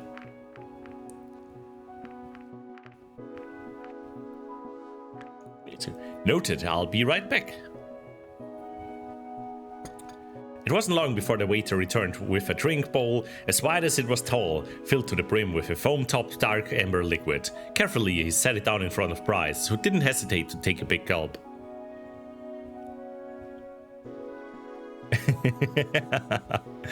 The quote. He brought one for me as well, provided in a class that seemed more appropriate for my kind. There you go. Just call me if you need anything. Of course. So, what is it you wanted to tell me about Reza? There are a few things. I mean, they are probably not much, but anything might help, right? That's right. Anything unusual about him. Okay, maybe let's skip ahead a little bit. So what we're gonna do is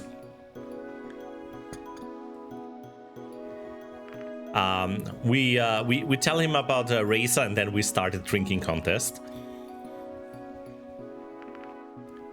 And we're gonna do this. That's what I like to hear. Considering they don't even have cars, at least I won't have to worry about drinking and driving. Okay, let's go.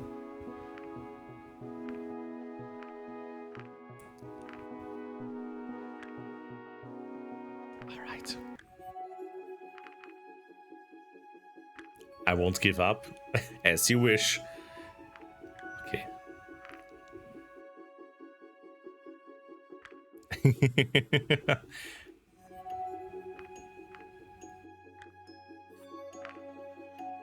I'm having a drinking contest with a dragon, yeah.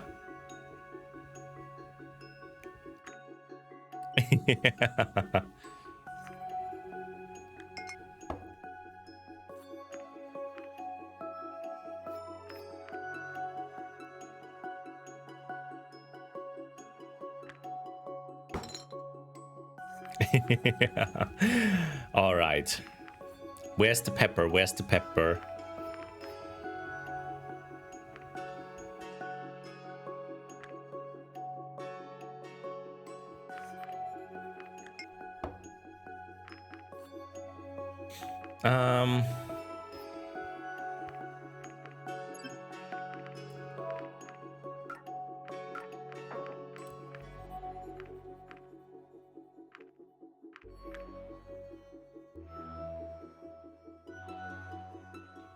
Okay.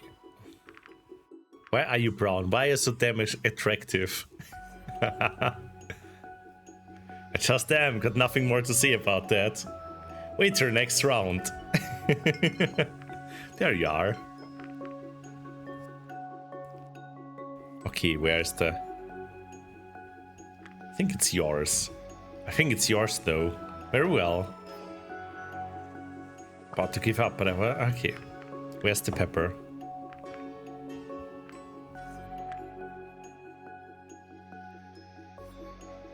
Ooh, okay, okay.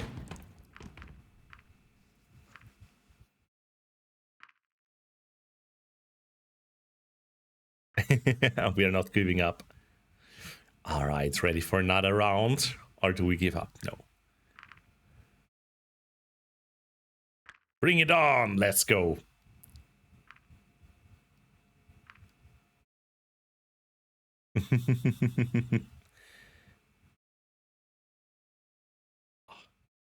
Wait, where was the pepper one? Where was the pepper option, Sanyo? Wait a minute. What is it? Maybe we should go with him just to make sure he gets home safely and doesn't do anything stupid. Okay. Oh.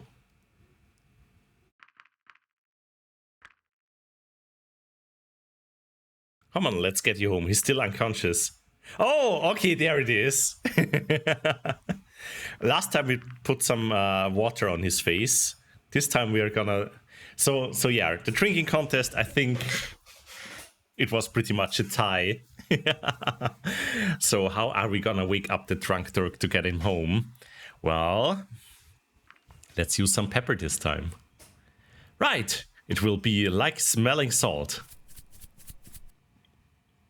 That was actually the salt, not the pepper. Let's try it again. What? Is that you, Brixxy? Where am I? And what did you do to my nose? Did you shove something in there while I was out or something? You're still in the bar, and I just put some pepper there to wake you up. That's the best you could come up with? I'm drunk, what did you expect? Oh, shut up. Come on, let's get you home, you big wuss. No, he didn't sneeze. I woke looking at an unfamiliar ceiling. For a moment I wondered where I was, before the events of last night all came back to me. As I got up and looked around... Yeah, me too, Sanyo, me too. As I got up and looked around, I realized that I'd apparently slept on the floor. Where am I? This isn't my apartment. Oh. Yes, I must have passed out after I got Bryce home. Hey, Bryce. Wake up, fatty. No, good morning, sunshine. You're salivating. The dragon moved and let out a groan before he opened his eyes. Then, my head, why are you even here? I guess I must have passed out after I escorted you home. Oh, right, after our little game. Do you remember who won? I don't even know, but you stood your ground and I respect that. You didn't do anything funny while I was out, did you? The dragon rose from the couch with a nice morning stretch, rubbed his eyes, then held his head high as he let out a grunt and a big yawn. Alright, you know what? I'm sorry. The whole contest thing was a stupid idea, and I shouldn't have suggested it, especially not to you. Well, it's not like you forced me to participate, so I suppose I share some of the blame. Let's just pretend the whole thing never happened. Yo, Liam, welcome in. How you doing? Deal. Wait, what time is it? Ugh. Damn, I should really get going, or I'll be late for work. You know how to get back to your apartment from here, right? I think so. Guess you should be going as well, kiddo. Maybe I'll see you some other time.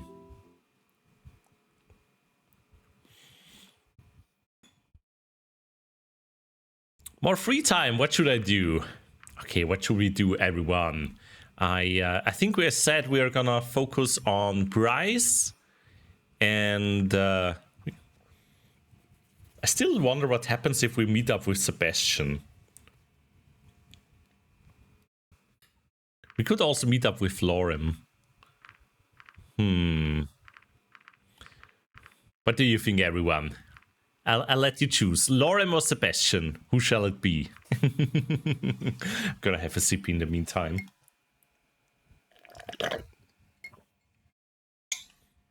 Trayson is for Lorem. Sanyo also for Lorem. Helping the cute blue Derg making his video game. Alright, we have 2 votes for Lorem, so I'm gonna go with Lorem.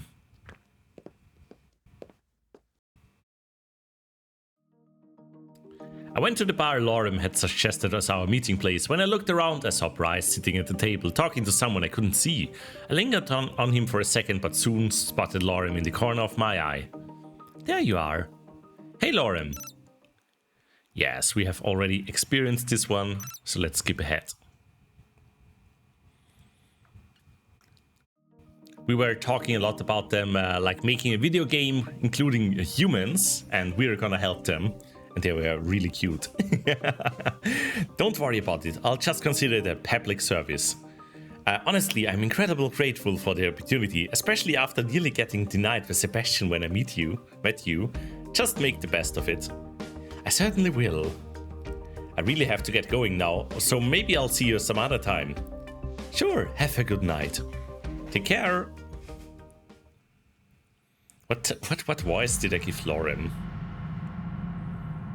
Duty.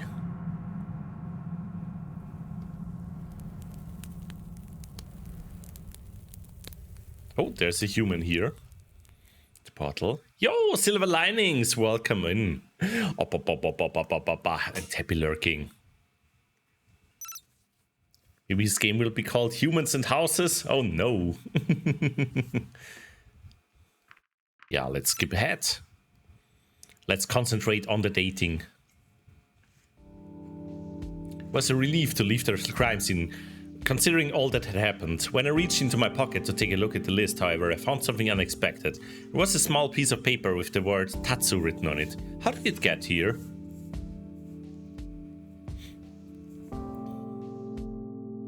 My early encounter with the masked person was the only time today someone was close enough to me to smuggle something into my pocket. I figured if someone like Bryce tried to do something like that, it definitely would have noticed. As for Tatsu, the only related thing I could think of that was Tatsu Park, which I had come across when I went to the police station the other day. Even if that park was the place... Alright, yeah, we already saw that. Okay.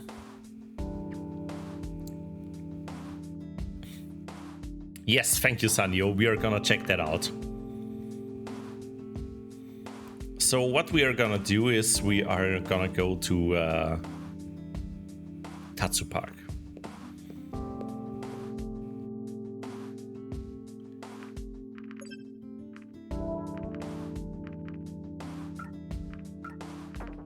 Okay, what can we do? This time we're gonna search the pavilion. Again, I guess I should look harder this time. There doesn't seem to be anything important here, but at least it provides excellent shade. No, nothing here. Yeah, this totally won't look strange or suspicious. Here we go. Huh. I found some dirt. There doesn't seem to be anything else here.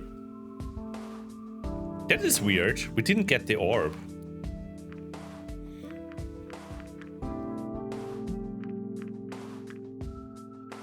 Okay, let's first go up to open the hatch and let's see what's inside. On the metal covering of the hatch, there are two buttons which are situated to the left and the right of a central circular lever. The arrow on the lever is pointing up. Okay, was first button? The first button is now pressed and sits flush with the metal covering on the hatch. Where's the second button? The second button is now pressed and sits flush with the metal covering of the hatch. Counterclockwise. The arrow on the lever is now pointing left. Ooh, it worked! I looked down to see a maintenance tunnel for the underground train system. A pale object starkly contrasted against a pitch black backdrop.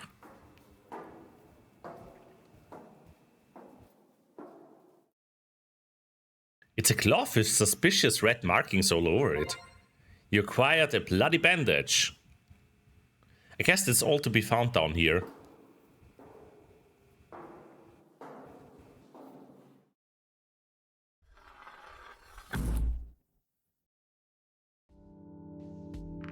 Okay, so I don't think we can get the orb anymore. I tried to get the orb, but maybe we already have it. I see it here on the side as well as the pedestal, so... Maybe it already counts as taken.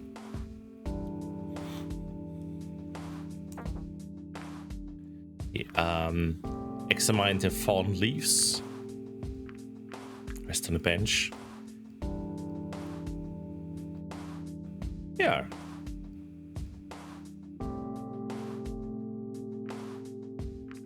Okay, let's go back.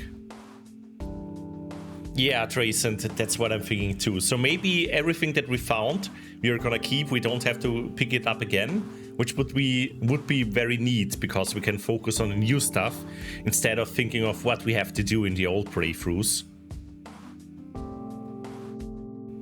To teleport back and not restart the game. It makes sense, yeah. Okay. Just in case, I want to look at the pavilion again.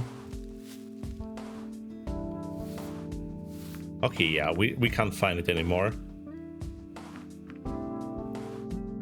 Anything in the political district? Ah, someone bumped into me. Ouch! Sorry about that. Are you alright? Besides being a little dirtier than before, I think so. I should really look where I'm going. Sometimes I just get lost in my thoughts. Hey, I think you dropped this. Oh, thank you. Ghost stories, huh? Yep. Oh, I should probably go before the bookstore is closed. Bye.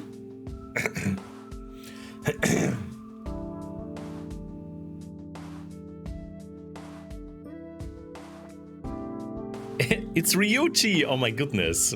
But a very dinky version. Ah, thank you, Rex. Feeling a little bit dry today, to be honest. Alright. There's someone sitting on the benches. Approach the dragon. Oh yeah, I think we talked with her before.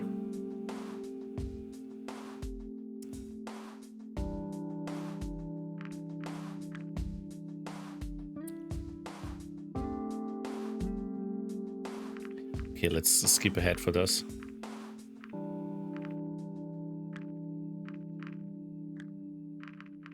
Okay, can we ask about your visit? What do you think about visiting the world? Okay, nothing too. Okay, I think nothing new. Nothing new here.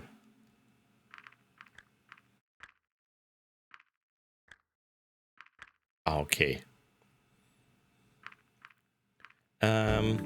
Let's stop searching the park and let's do something else, everyone. We got like the bloody bandage now. It would be interesting to get this one analyzed. I don't see it here though. I don't think it makes sense to take this one to the grocery store, so maybe let's go to the production facility. Gonna save the game just to be sure.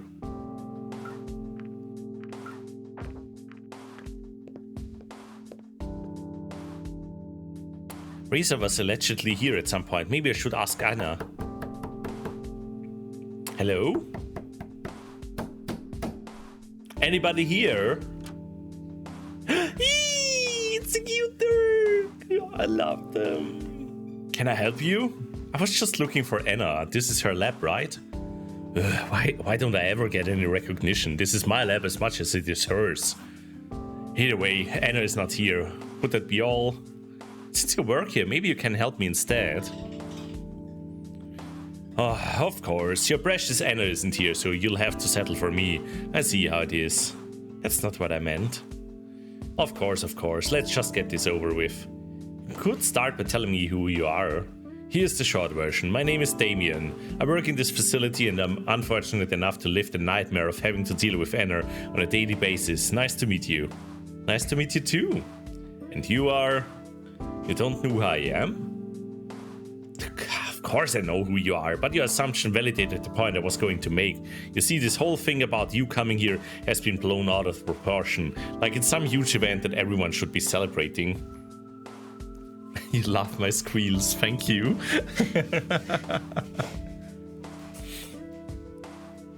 You know, they remind me of someone I really like.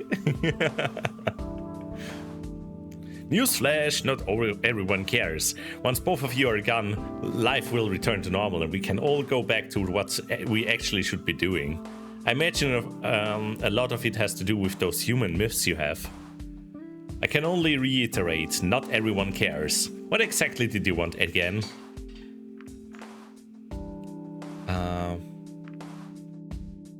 What kind of research are you doing? Right now, guess who got tasked with running all those tests on your blood? You did? That's right, while she goes out and does whatever the heck she wants, I get to keep an eye on the experiment.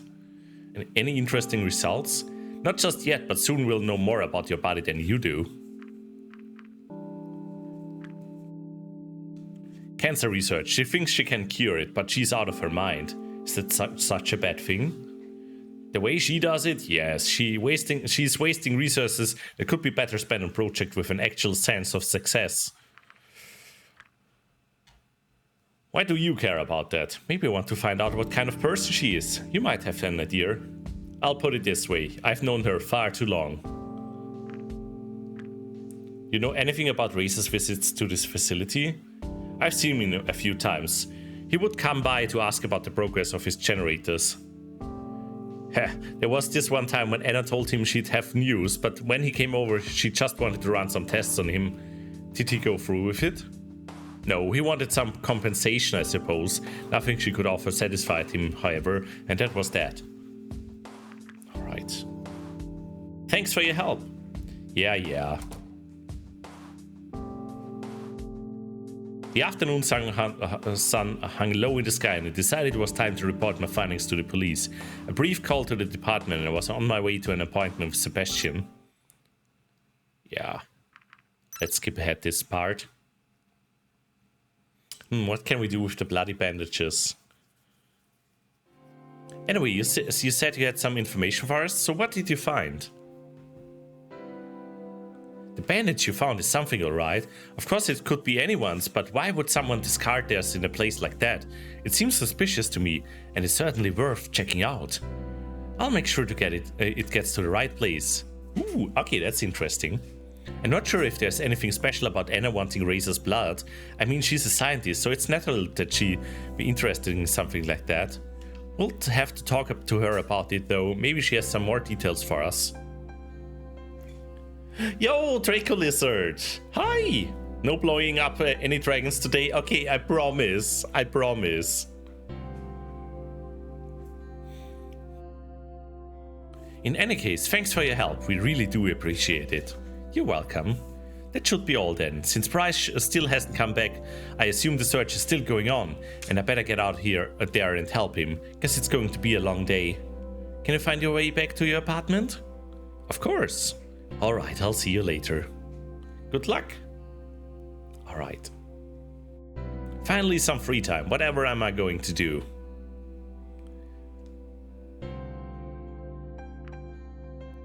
Huh? Could we meet with Emera before? I can't remember that. Huh.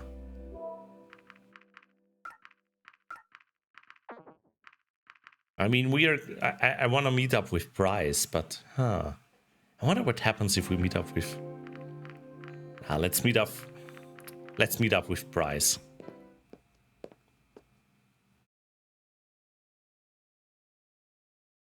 Hey Brixxy, good to see you. You too, your face. Thanks for the invitation. No need to be so formal. Sure, I'm the chief, but here I'm just Bryce. Wait a minute, something seems different here. What do you mean? Oh, that's it, we're both sober. I thought you weren't going to mention that. Right. Don't mind the chaos, this is just a temporary arrangement.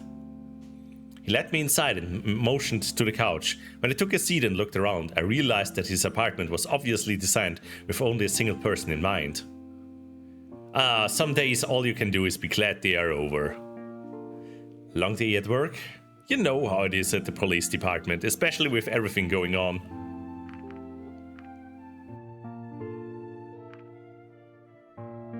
How many dead have you found so far? Is this a bad time for me? Hey, things are pretty overwhelming for me too, being in a message... okay. Emissary is no joke. Good point, guess we both have a lot to complain about. Hey, it's not a contest, we can commiserate. So what do you usually do for fun in your world? Read. I mean, I do read. Meet with friends, spend time outside, work out. Rio, I know which option you would choose. Let's say meet with friends. Right with you on that one. Would you go working out with Bryce, Rio? I think you would, honestly. How about you? Different things, a little bit of this and that, a little bit of this, a little bit of that. You know how it is. That's not very specific. Alright, I'll show you something, but promise me you won't laugh, okay? Sure. Good.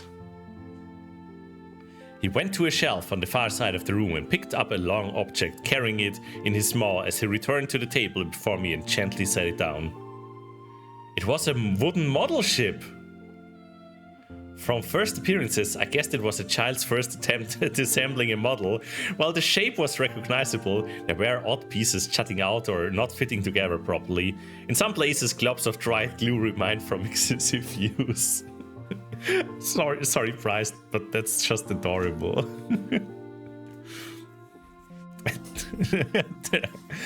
Draco, you got some ideas for that one.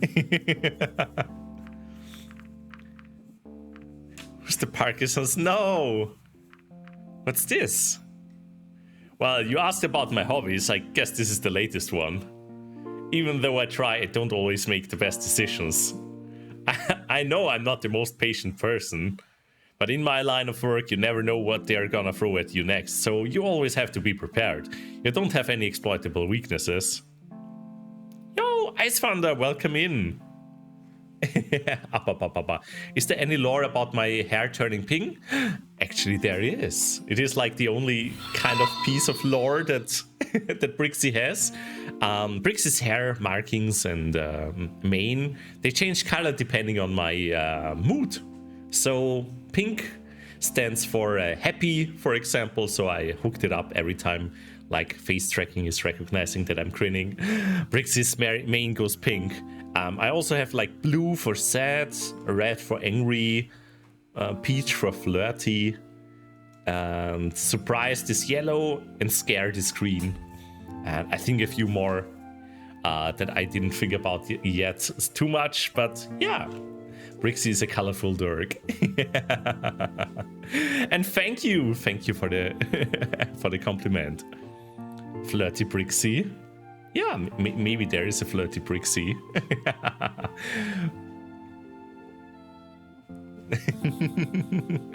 RGB Dragon, right. Alright.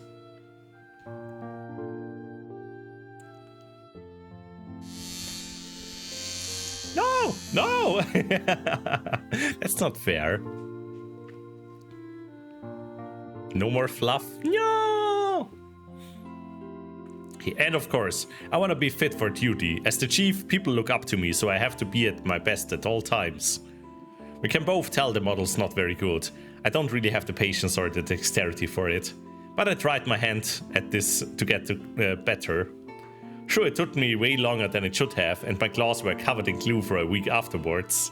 Oh, that's so cute! But you know, these models aren't even intended for us. They're made for runners like Sebastian, who have the proper hands to do that stuff. I know this ship isn't much, but it's something. And maybe, if I keep trying, it will get better. Wait a minute, you have ships? Not in this town, but yeah, we have ships, alright? Why does that surprise you? I just find it interesting, because where I come from, we also have vehicles for land and air travel. Well, some of us can fly, and some of us can run well, but none of us can swim beyond the seas. Do you even have different continents? Not that I know of. You'd probably have to ask someone who knows more about our world than I do. How can you not know about something like that? Well, we do get the occasional explorer who ventures out into uncharted seas, but I don't really keep track of that kind of thing. Wait, during that time period, did they have Pangea still? Is it just one big continent? Don't know the historical geographics so well. Give the dragon Legos? No, they're gonna step on it and die. Don't give them Legos. It sounds dangerous for something as someone as clumsy as Spryce. Would you want to visit if they ever found one? I can't say that I don't find their thought exciting, but in the end I've got my people here and they need their chief. Maybe you could take a vacation and see what's out there. Ha! If I ever have time for that, maybe. Can you swim? Not particularly well. You may have noticed that I'm not exactly streamlined. Don't worry, fat floats on water. You're at the pinnacle of masculinity. Uh-huh.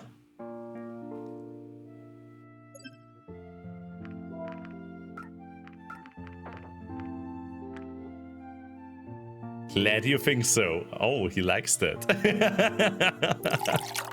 Yo, Master Jaden, welcome in. Thank you for the water.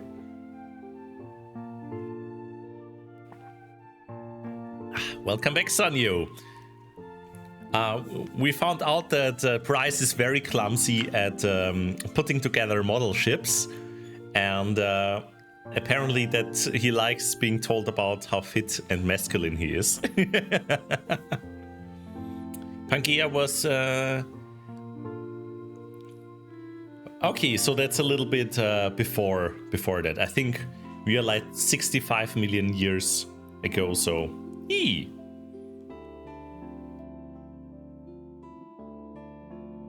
These muscles are the result of years of hard work.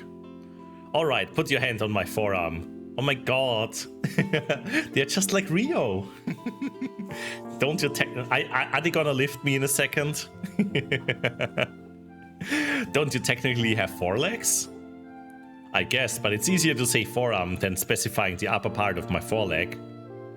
Besides, using the word leg might get misinterpreted. That might make you think of my thigh, and that would be something else entirely. Uvu.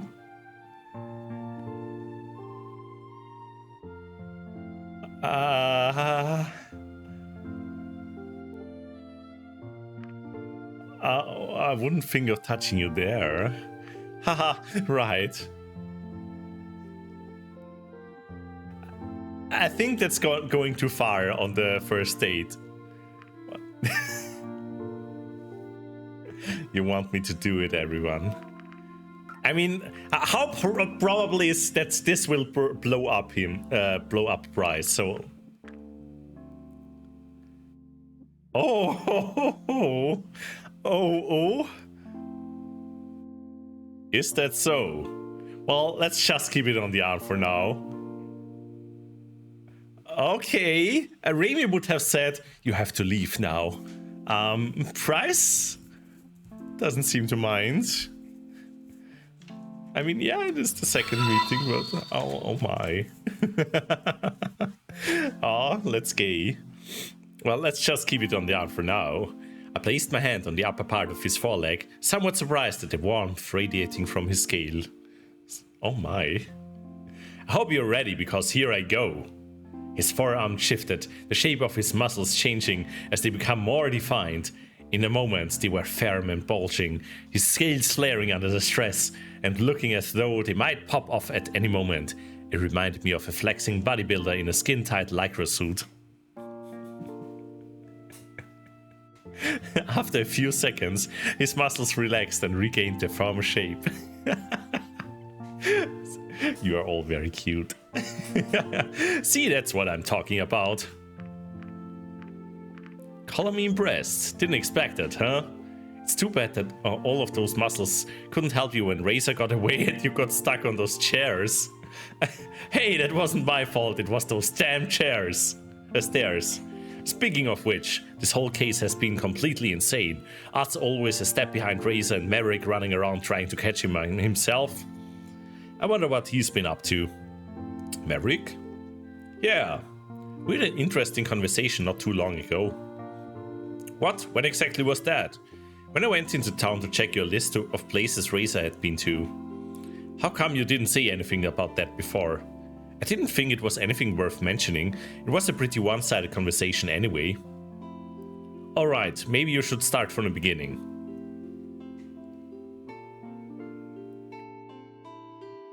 I don't want to say he's crazy, but I have no idea what he's talking about. Me neither. You know, next time you should let the police decide whether something like that is worth mentioning or not. Why did you not tell us about this again? I thought it was just Maverick being Maverick. He's not normally like that. I don't get it. Why has he been acting like that? Do you think he's onto something? I don't know, but there must be a reason behind his behavior.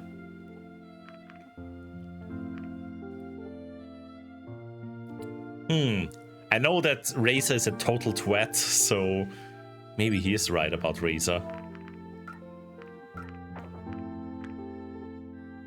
You think so? Considering everything that's happened here so far, it's possible. That would put you in a very bad position. I know, but if it was him, I can't change what he's done, and I can only try to help you as much as possible. I'm just thinking out loud, but Razor was the first of your kind to come here. He arranged the generator and PDA trade, and then came through the portal to deliver your part of the deal. And yeah. Did your people have any goals or long-term plans for us? Or was this exchange going to be a one-off thing? It was supposed to be a scouting mission more than anything. A test to see if this kind of business relationship could work out. And if it did, it would make humanity very happy. Things aren't looking good on that front right now, though. But yeah, there's another reason why I'm helping you.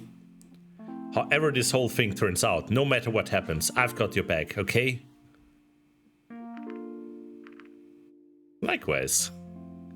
Now that's the spirit. Hey, I'm gonna grab myself a beer. You want one? Oh no. I thought we didn't want to get drunk again.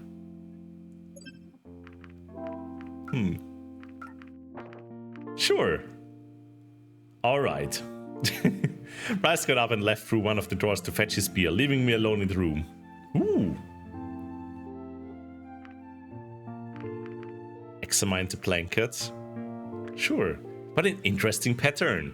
The way the dark blue stripes contrast against the lighter hue is very pleasing to the eye. It reeks of alcohol and dragon. You examined Bryce's blanket! Why is this so important? Huh, interesting. Bryce lumbered back through the door, the handle of a beer-filled basket clamped in his maw. Carefully set the basket on the coffee table and took out the beers one by one. Once he was done, he swatted the empty basket in a far corner. Help yourself if you like.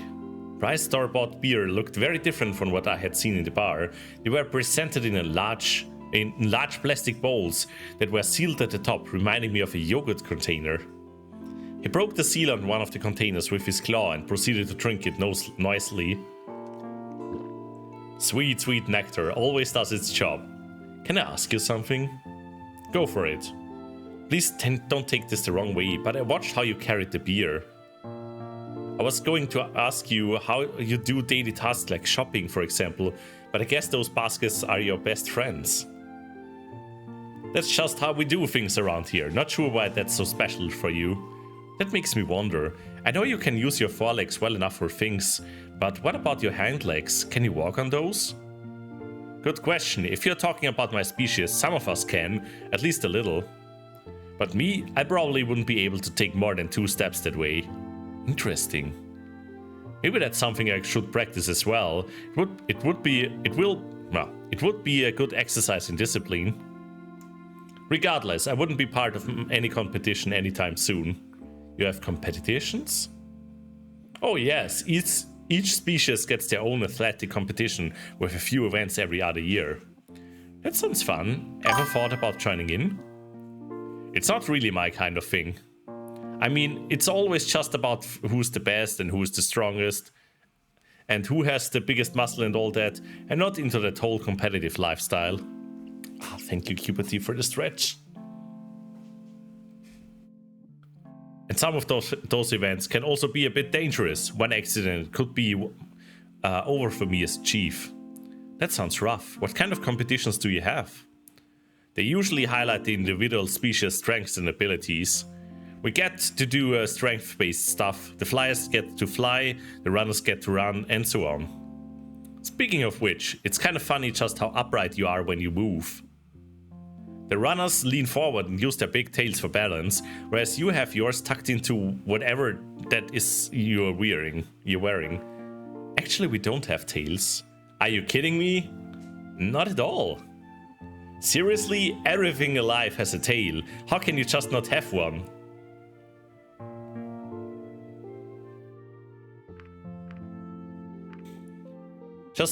That's just the way we are. What? Tommy, I need to check out your tail next time. No tail, yeah, that is very sad. Thankfully, I've got a tail. Tails are wonderful, just look at mine. That's a pretty wicked weapon right there.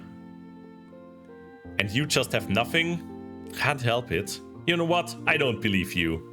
I'm not sure I can make you how I can make this any more clear. Show me. Oh? Aha, Bryce?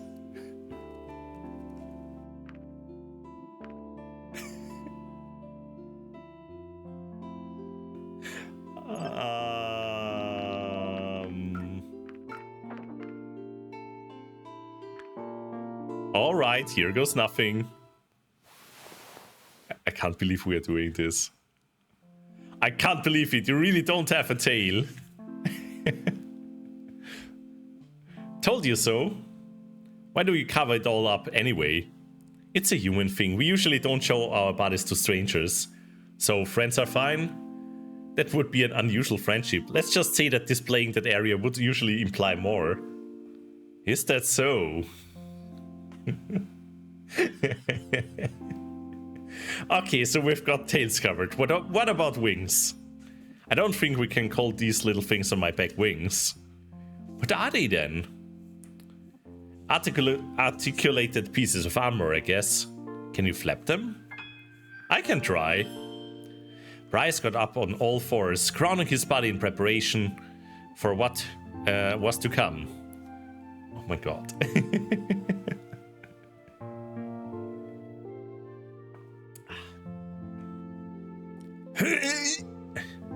His face contorted into a grimace as his upper body strained.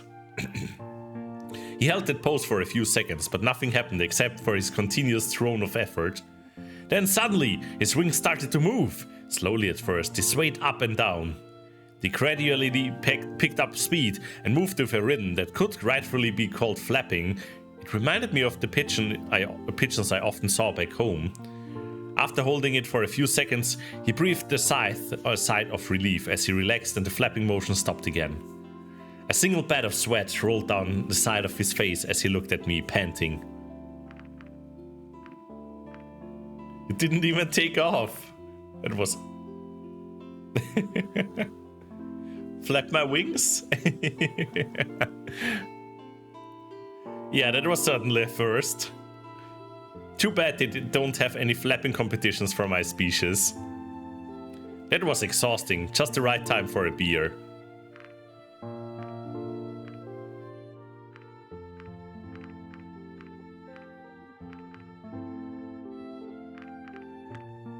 Should he really have another one? Why did you want the last one? We can share. Nobody said there was more to you than getting drunk, and this is your third one already. If you say it like that, you make me sound like an alcoholic or something. I just forgot, okay? Okay. So I've been wondering, what does it take for someone to become humanity's ambassador? I'm still not quite sure how I ended up here. I guess in my case it was a combination of the right degrees, volunteering, and a great deal of luck. Like some people can flare their arm plate bones. Oh, can they? I know some people can like waggle their ears. Reminded me more of that one. Ooh. Yee! A friend of mine can. Let's go. But what kind of job did you have before that? Were you like a politician or a diplomat or what? Actually, I was none of these things. Razor maybe, but certainly not me. I guess it's not like you needed ambassadors to represent humanity before, right? That makes this whole process a first, unless you had aliens show up at your place before. Can do both of those. Let's go. The shoulder blades outside. Whoa. Well, I also know that like some people can like roll up their tongue. Why am I doing this? It doesn't show on the avatar. But yeah, some people can like roll up the tongue and others just can't. Was there another thing? Tongue tracking when? Yeah, right?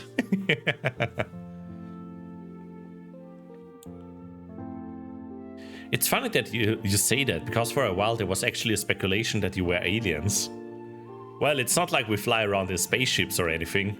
Strictly speaking, the word alien refers to any form of life that doesn't originate from our own planet. So that makes us aliens or to each other, huh? Well, I'm not sure if that would be a good descriptor for your kind. Oh, why not? Let's just say that where I come from, the word often carries negative connotations with it. That's no good. What does that make us then? I don't know. Maybe we'll have to make up a new word for sentient civilized dragons. What do you think about us humans anyway? I know many others have their own ideas of what humans are or what they are supposed to be. I'm not buying into all that, so I'll just take it as it is.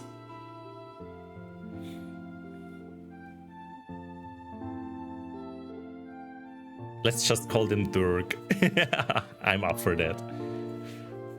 Or we can also just call them cute. And how is it? Well, you have been interesting enough so far, and Razor, I'm reserving judgment on that one.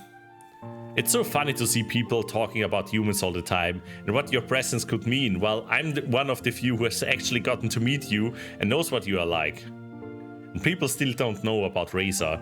That will certainly be interesting. What do you think will happen once the truth about him gets out? I'll start worrying about that once we know what the truth actually is. Good point. You work with the police long enough. You learn not to have any preconceived notions about such things. Take things as they are and do what's necessary. Oh, it would certainly freak me out. Alright, I'm gonna take another sippy. I imagine you have seen many things as chief. I certainly have. They are usually not the kind of thing I should tell people about, though. Why not? Not sure how it's done where you are from, but here people usually don't like me telling them about the horrible things I see at work. I see. Man, look at the time. We spent all afternoon talking. I guess I should be heading back to my apartment. Yes, it's getting pretty late and I still have to prepare some stuff for tomorrow. Can you find your way out? Yeah. See you soon then. See you. Aw, that was cute and interesting and horny. Nothing going on today. Guess I can do whatever.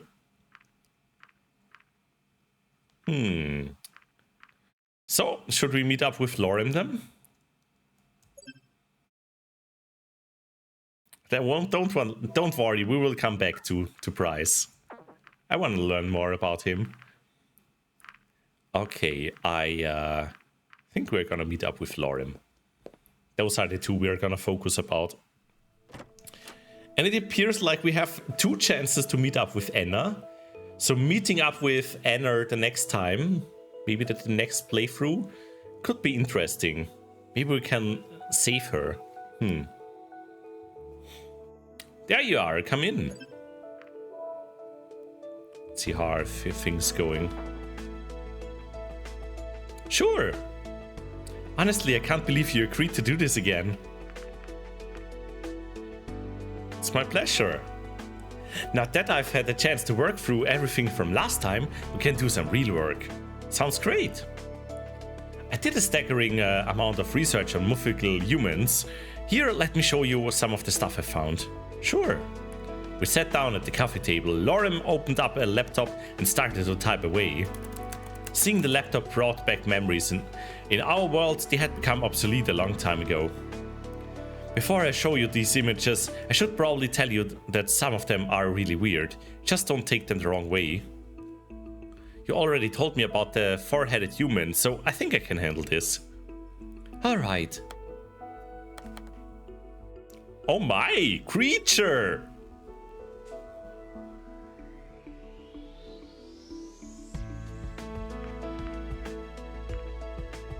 He looks friendly. This one is supposed to be one of our ancestors. Ancestors? Well, it does remind me of some of the dragons I've seen here, but I'm not sure what humans have to do with this. You remember the myth about our creator turning into a dragon, right? Yeah? Yeah, Lorem is like a little cute Derg. Like a very classical Western kind of dragon. Kobold with wings. Maybe they are, maybe. I hope we can ask them that later. Now here's an interesting question. What species did that human turn into? There are a number of dragon species nowadays that aren't genetical.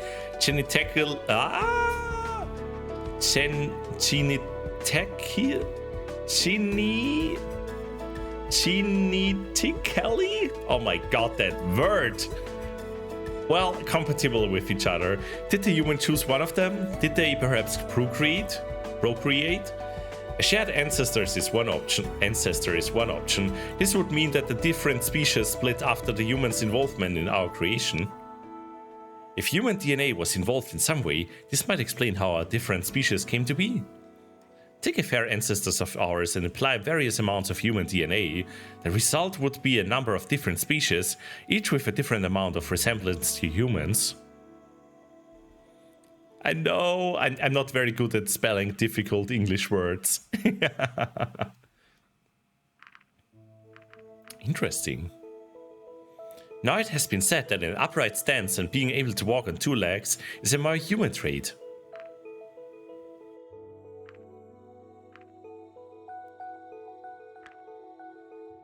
In any case, it's one of the things that makes humans unique. As a result, some people believe that certain species share more traits with humans than others. They think it makes them more noble or something. Luckily, it doesn't happen often. You can walk on two legs as well, right?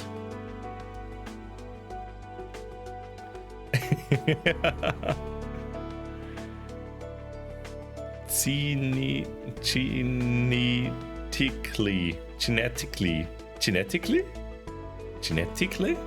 Hey, what? Genetically? Genetically. I think I got it. Oh, thank you, Yinglet.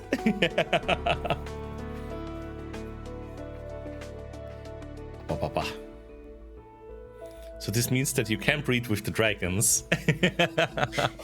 Apparently.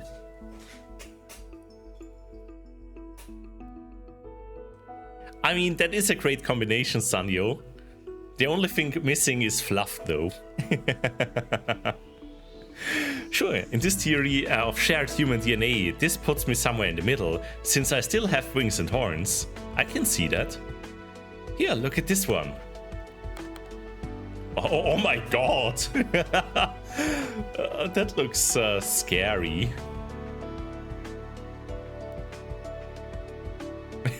Sorry, sorry Rex. Sorry Million. I wouldn't want to live in the same town as this fellow, I'm not sure. Well, you can't always choose your neighbors, and this won't be any different in my game. I'm not sure he is a particularly friendly one though. Actually, I think this is supposed to be a human female. No! Lorem, no! Interesting. There are some that don't think humans are friendly at all, though. Really, so far I've only heard positive things about us. Some interpretations of our myths don't exactly paint you in the best light. There are also people who oppose the idea of human worship and what their involvement has meant for us. In what way? They say the human interference was unnatural and that we need to get back to our roots. And how do they think they can do that? Apparently it means refusing to use modern technology and living in caves or the wilderness again. Like an animal? Pretty much. Most of us think those people are crazy though. Oh, going all feral, I see. Sounds like the part for sure. As long as they aren't hurting anyone. They are harmless, really. Rio. You probably won't see one of them around here anyway. This is an interesting style though. Do you know how these pictures were made? No, I'm sure that information was provided when I looked them up in the library, but I didn't copy all of that. And you're using these as references? I make do with what I can get. Maybe now you can see why I wanted your help though. Alright, what do you need me to do? I just want to make some quick sketches. You can stand over there by the wall. Okay, I can certainly do that. I walked up to the spot he indicated. When I took my place, I saw that he laid out a number of pens, paper, and other art supplies on the table. Oh, this is going to take a while, isn't it? I'll try to be quick about it. Do you want me to strike a pose or something? A T-pose should be good to get started. Oh my, we T-posing? Everyone, we T-posing. I can't do it with the hand tracking. It would be too far apart.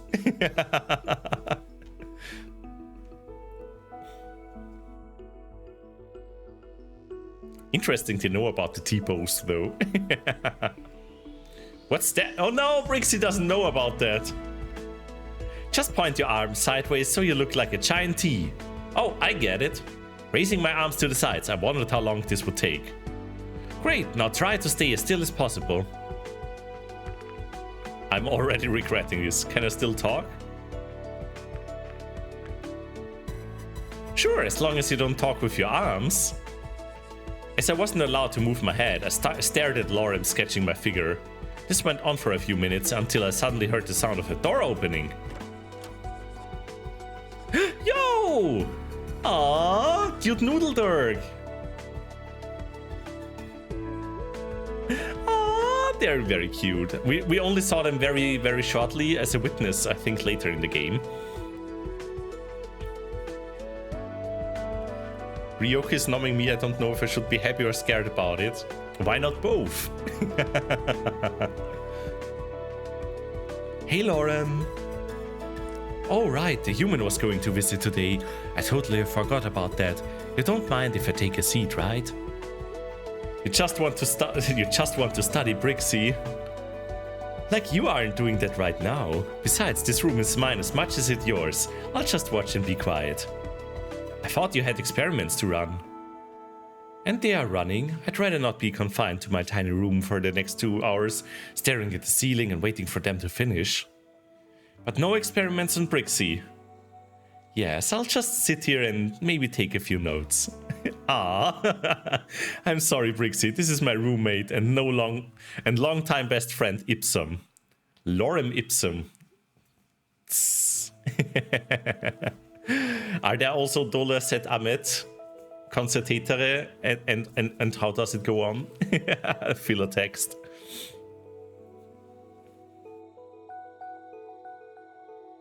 Nice to meet you, Ipsum.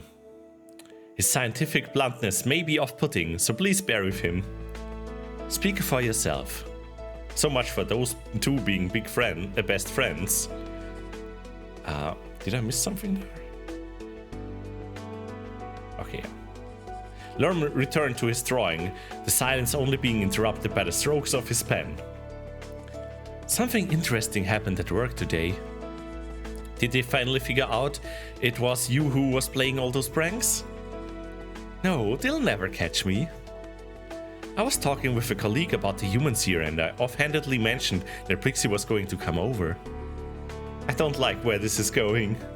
Some hours later, Anna barges into my office and says Brixxy is off limits to anyone besides her as far as tests and experiments are concerned.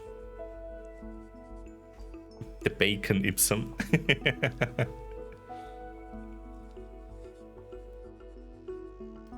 Well, I'm not taking any samples. I could hardly be blamed for just looking at Brixxy. Yes, but that makes me wonder. Brixxy, did you agree to visit her and undergo her rigorous testing regimen? I did. Oh, good luck to you then. Oh, and Lorem, have you seen my Ixoman sphere recently? Didn't you take it with you when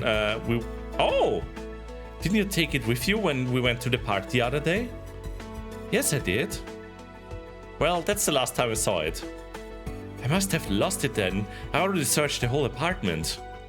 Did you go into my room? No?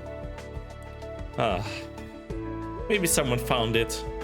I had it registered in my name when I got it, so if anyone found it, it should show up sooner or later. Oh, this is the orb we found earlier.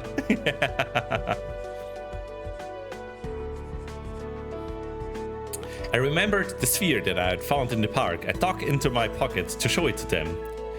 Wait a minute, are you talking about... Hey, no moving around. Quickly, I extended my arms again to make a perfect T-pose. Sorry, I just found something in the park recently that may or may not be your Ixoman sphere. Where is it? Probably in one of my pockets. At these words, Ipson got up and walked over to me. So much for just sitting quietly in the corner and letting me work in peace. We're talking about a very expensive piece of equipment here. Just give it to him, Brixxy. I searched my pockets and looked for the sphere to no avail. It's not here. So you don't have it after all? What kind of cruel joke are you playing here? I must have left it in my apartment. What a shame. I could fetch it after we are done with this. Would be better if you just handed it to the police. After all, we don't even know if it is my sphere that you found. Either way, the police should be able to verify it and locate its owner. And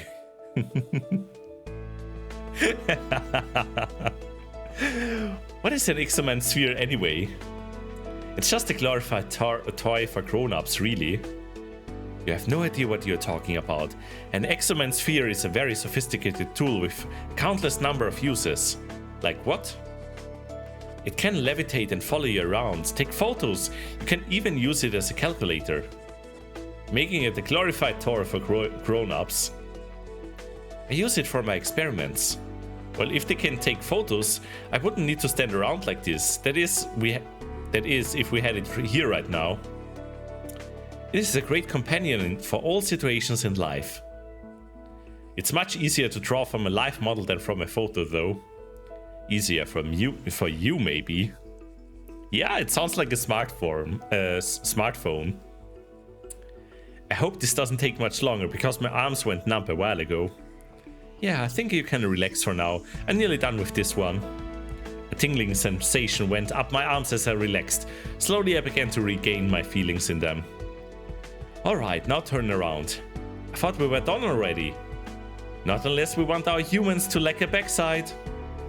So that's what this is all about. Ugh, you know what I mean. I know exactly what you mean. Uh-huh. Isn't it my turn to draw you now? That's not how it works. I wouldn't mind getting a portrait of myself. I can already see it, the light shining from above, caressing my luscious mane, highlighting each lock as they interplay. This is going to be a long day. It depends on how fast you are.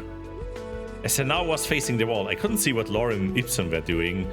After a few seconds of silence, I heard some whispering coming from the couch. What are you talking about? I didn't want to be rude, but I was just curious about your vestments. Vestments? He said, and I quote, "This would be more interesting if it wasn't for those clothes Brixxy's wearing." Uh-huh. Oh, boo. I see how coming here was a very bad idea. I'm just saying it would be hard to study an insect if there was a piece of cloth draped over it. Wearing that much seems odd to me. Oh, we are gonna do some, you know, naked modeling now.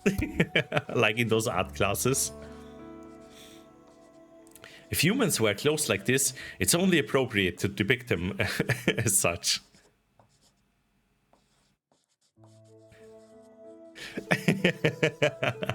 Uh-huh. Those two are up to no good. And my scientific curiosity shall remain unsatisfied.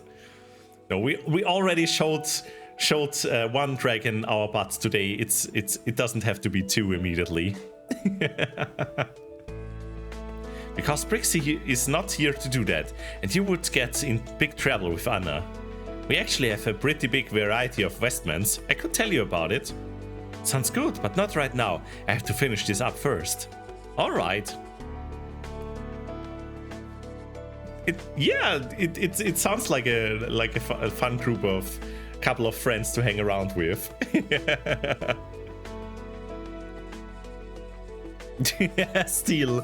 Uh-huh. I'm taking a note of that. Maybe that's the way to true peace. Just show everyone your butt. So Ipsum, I've heard about experiments in science now, but what do you actually do? I work in the facility as a biologist with a minor in physics. In addition to the office, I also have my own setup here at home. I assure you, it's properly isolated from the rest of our apartment. It even has a fume hood to prevent accidents. But I only use it for the smallest of experiments, usually things unrelated to my job. Ooh, sounds interesting. Don't get him started, or we won't hear the end of it. Maybe you would like to talk about your hobby instead, Lorem. Isn't this already a hobby? I guess you could say so. I was talking about his other hobby, though. Thank you, Draysand.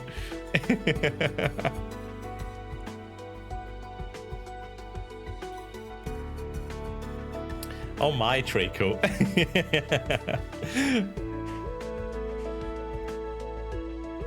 Oh, that. I don't know, it's a little embarrassing to be honest. Oh, they're blushing, they're cute.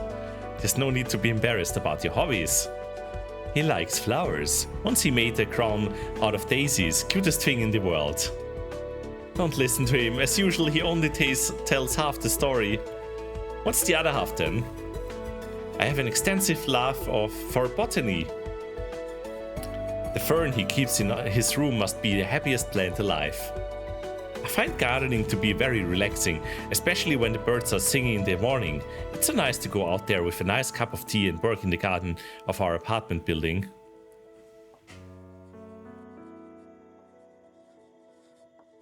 Oh, ads playing? Oh no! I'm sorry about that. Unfortunately, I can't do anything against the ads. I would disable them completely if I could. Which reminds me, which reminds me, Ipsum here has quite an extensive tea collection. Although I'm not sure if he prefers to hoard tea or gadgets. It's a mystery. I heard there was going to be a model of the Ixoman sphere that can actually make tea. That's going to be a must-buy. Can it also make cups, or are you supposed to sip it out of the sphere itself? Don't be silly. You two sound just like an old couple. Couple? Us? Not really. We have known each other for a long time though, if that counts. I think it does. By the way, Ipson, you're not from here, right? What's that supposed to mean? Well, you look nothing like any other dragon I've seen here so far. I suppose that's true for Lorem as well. You're both pretty small. But you, Ipsum, also have hair. That's certainly new. He looks old? Yeah, I'm not sure. They just look noodly, and maybe that's just the fluff all surrounding them. It's not unusual as you might think, but you're right. There aren't many of us in these parts. I imagine being smaller than the rest of the population would come with its own challenges. It's not that big of a deal. If something is unreachable for me, I can fly. This apartment was actually intended to use one dragon of a bigger to house one dragon of a bigger size. That not only makes it fairly cheap, but it's also big enough for both of us. There's one thing I've been wondering. How do you even sit in one of those chairs? Wouldn't a backrest cause problems with your tails? I see what you mean. For me, it's never been a problem because most chairs are bigger than I am. It's just a question of getting into the right position. However, this might be different from those of us who mostly walk on four legs, but they usually don't use chairs like these at all. I've seen a few try though. I suppose they want to imitate humans this way. Even if they can't stand or walk like a human, they can try to sit like one. With varying results. Some I've seen look really funny, trying to fit in chairs they are too big for, or sitting in odd ways that clearly don't work with their anatomy. I see. Lorem, you asked me about breath weapons last time, but I don't think you ever told me if you had one. Probably because it isn't worth mentioning. It may only be a very small flame, but it can get very hot. What about you, Ipsum? Yes, Ipsum, what about you? My breath weapon is elocution, since words are more powerful than... Oh, elocution, since words are more powerful than everything else. Same as mine then. Alright, I'm done with this one. You can turn around. Staring at the wall was so much fun. Let's make one more, maybe something dynamic. How dynamic are we talking about? Something that isn't static like the reference models I just did. You can strike a pose, something that's just you. Alright. What kind of pose should I go for? A swimwear pose? Yeah, I know which one Rio would choose. Drayson, that's a good idea.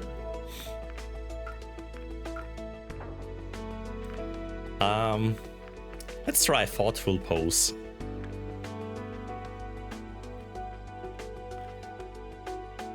Alright, what about this? Works for me. By the way, did you get the groceries when you came home from work? Yes, just the usual. Are you too sure you're not in a relationship? I certainly am.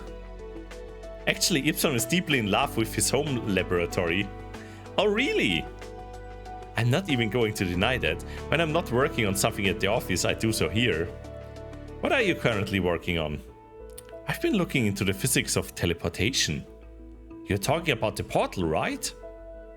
Well, I don't have permission to even approach the portal, so I have to resort to a theoretical discussion on its mechanics and make do with what I can pull off in my home laboratory. Maybe I could tell you a few things. It won't be necessary. I've already read all the available test reports. Okay. Are you aware that using the portal could be incredibly dangerous? I'm not sure what you're talking about. Then you don't have a complete understanding of what the portal actually does and what it means for our world at large. In order for a portal to function, a natural wormhole is required. It is trapped and becomes the portal's entry. The portal manipulates the wormhole's exit. This way, something can be sent to whichever destination is chosen. Now, there is a theory about the purpose of the natural wormholes in the universe. It states that they act as the support pillars of the space-time continuum. How so? How should I explain this? I think the video game analogy worked pretty well. Sure, in a video game, what happens when you meet the edge of a map? You hit a wall? That happens in some games, but in others, you reappear on the other side. Right. How does this happen? If our world was a perfect sphere, someone could just keep flying in the same direction and eventually they would end up at the starting point again. Sure.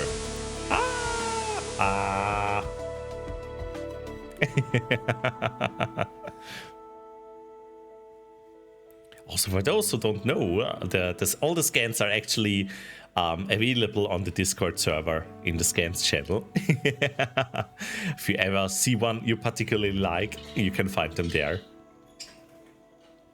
This is just a result of physics. In the abstraction of a video game, however, it doesn't work like that. They don't try to replicate a spherical world, but use a 2D plane instead. This is getting confusing. Imagine a piece of paper with a world map printed on it. Right.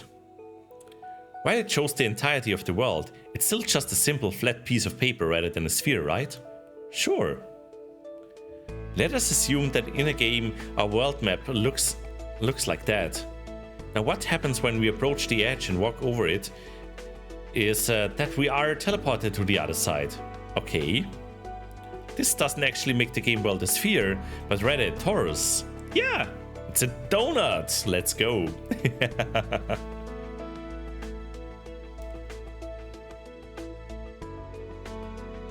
A torus? You know, like a donut. If that's the comparison you want to make, okay. Now things are going to get really complicated. Are you familiar with the many worlds interpretation of quantum mechanics? Let's say I'm not. It states that every single time a choice is made by any actor that possesses free will, the universe splits off into different branches. This means that for every choice you have made, there exists a branch of the universe where you made a different decision. I see. Now, we can't communicate with these other branches in any way. You don't know what would happen if you made a different decision just this morning. Yeah, basically like just this game.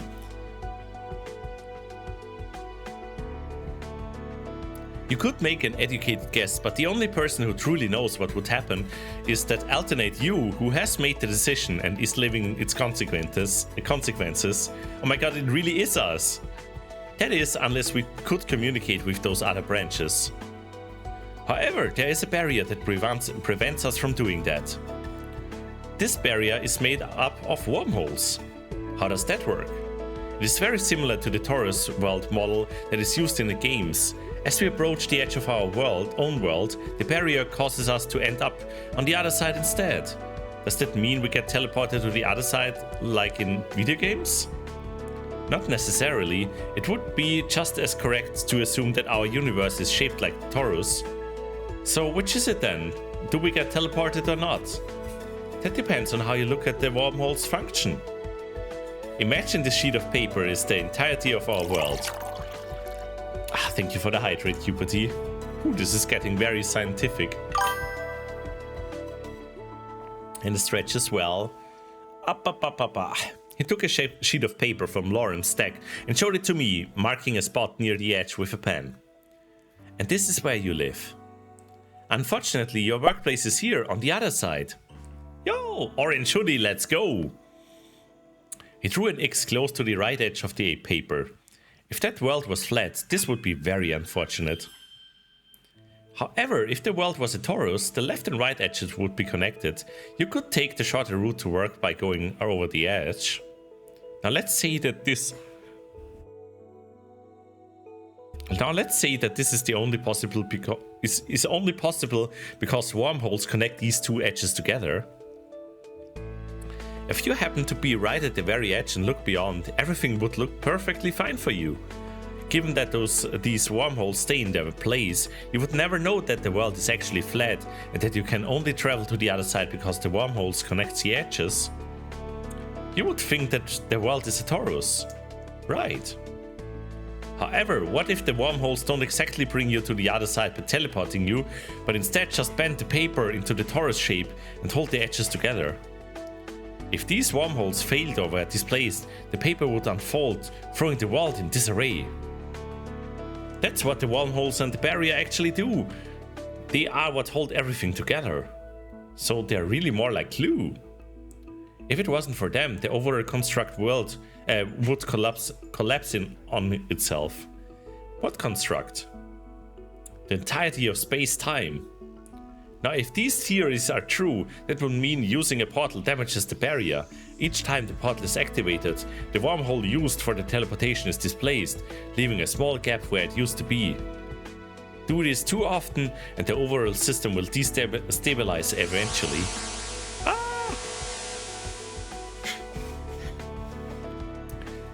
Oh, is this what prevented us from safe game scamming? Alright, maybe you shouldn't talk about your theories about how the world is going to end. Nothing's going to happen because the portal was used a few times. I just hope humanity is aware of its implications. Maybe we can collaborate. I certainly hope so. The researchers seem to know what they are doing.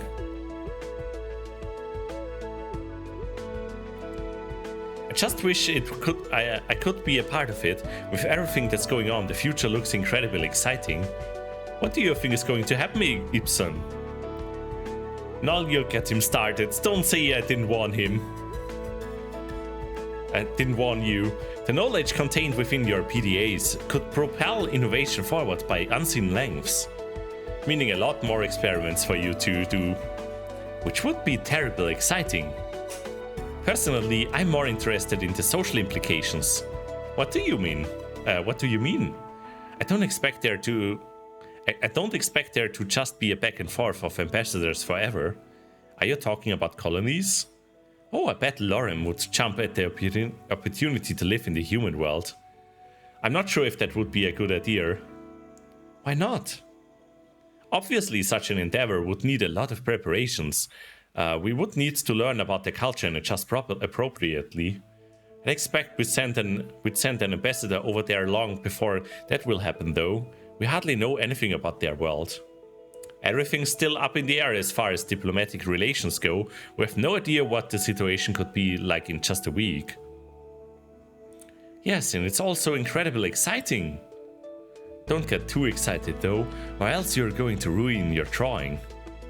It's almost done anyway. Here, what do you think? Lorem leaned over, holding up the paper to Ibsen. Ibsen looked at the paper closely, his gaze shifting back and forth between me and the paper several times. After a few seconds, he seemed to be finished with his evaluation. As a scientist, my professional opinion is that this part looks a little long. He pointed his sharp claw at the part of the paper Lorem was hiding. Are you sure? Let me see. If I wasn't sure, I wouldn't have said it. I think you're right. That I am. Lorem reached for his eraser, purging a few lines from the paper before he switched to his pen again. And it's done. See, what would you ever do without me? I don't think I'd hear as many explosions in the middle of the night. You were happy about it when you forgot to set your alarm that one time. They are really like a couple. Humph. Suddenly the sound of an alarm resounded throughout the room. Oh, my experiment is done. And there they go. And there he goes. Charming fellow, isn't he? He sounds fun. He certainly keeps things interesting around here, and he's a good art critic. I can imagine. Anyway, looks like we're done here. Phew, it feels good being able to move again. Would you like to stay for dinner? It'd be the least I can do to compensate you for your lost afternoon. Let me see, what time is it? It's getting late and I probably shouldn't stay out this long. Looks like I'll have to decline for now. I see, well, I gotta do something for you at least. Don't worry about it, maybe some other time.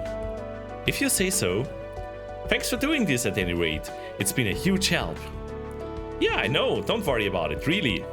Alright, I should really get going now. Sure, take care. Oh, perfect timing though.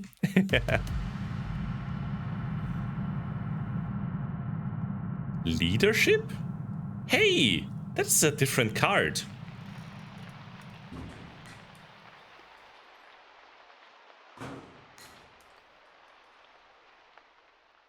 Very interesting.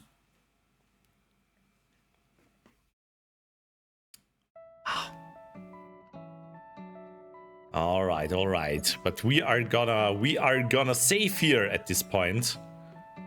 And gonna take save number 5. There we go. And we're gonna hop over to the Cozy Corner Cafe, and then we are looking for a cutie to raid because we have come to the end of the stream. So see you all over there. Mwah.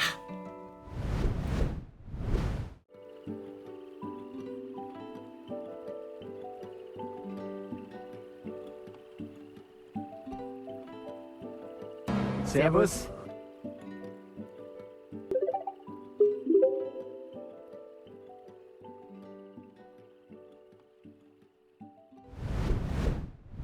Yo, welcome in, Brixxy and Raiders. Oder soll ich sagen Servus, weil Cupid die erst ist nach. Dankeschön, darf ich gleich mal auf Deutsch alle begrüßen. Ja, servus miteinander. Ich hoffe, ihr hattet einen angenehmen Stream. Schaut so aus, als ob ihr wieder Beyond Good and Evil gespielt hättet.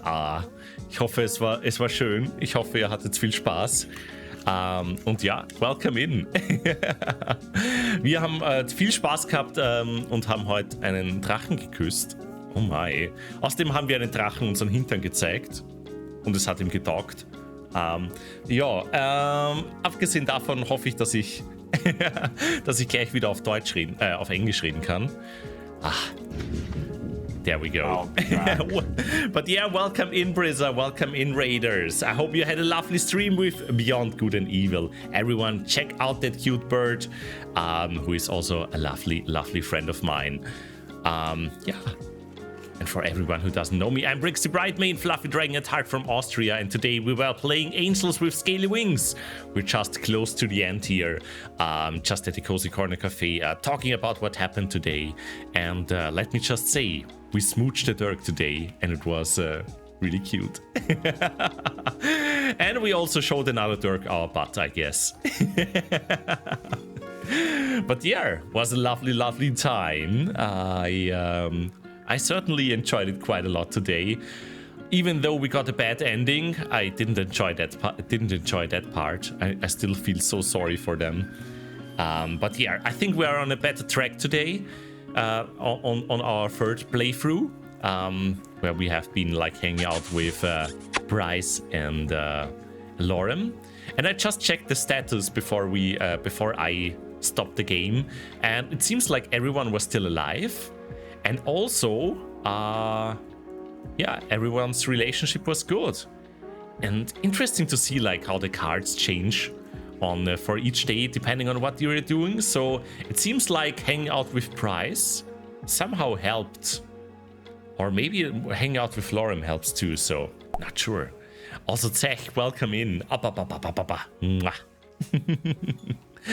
Alrighty, but that was a lovely time today. Let me say thank you for Brixxy and also for Entity of Justice for the raids today. Also we had the lovely Avon, I think, with the watch streak.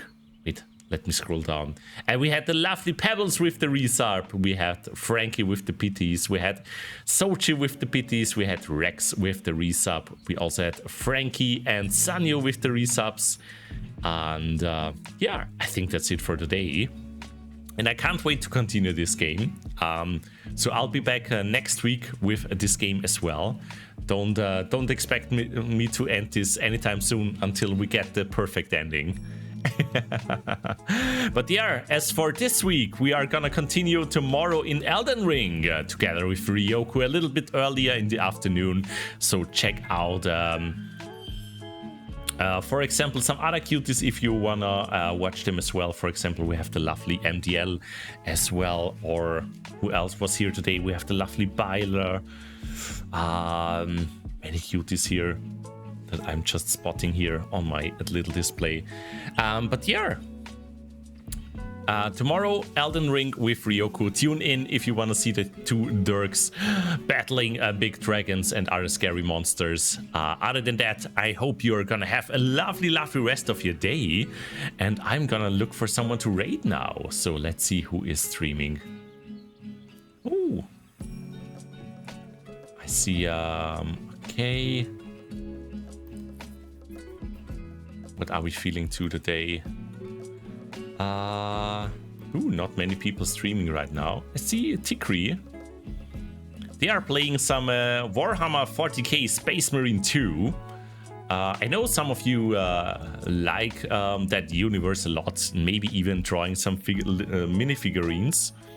And yeah, let's say hello to Tikri and right in there. They are usually very chill to hang out at their stream. And yeah, enjoy your time there, enjoy the rest of your day, and stay cute, everyone. See you next time. Bye, love you all. Mwah.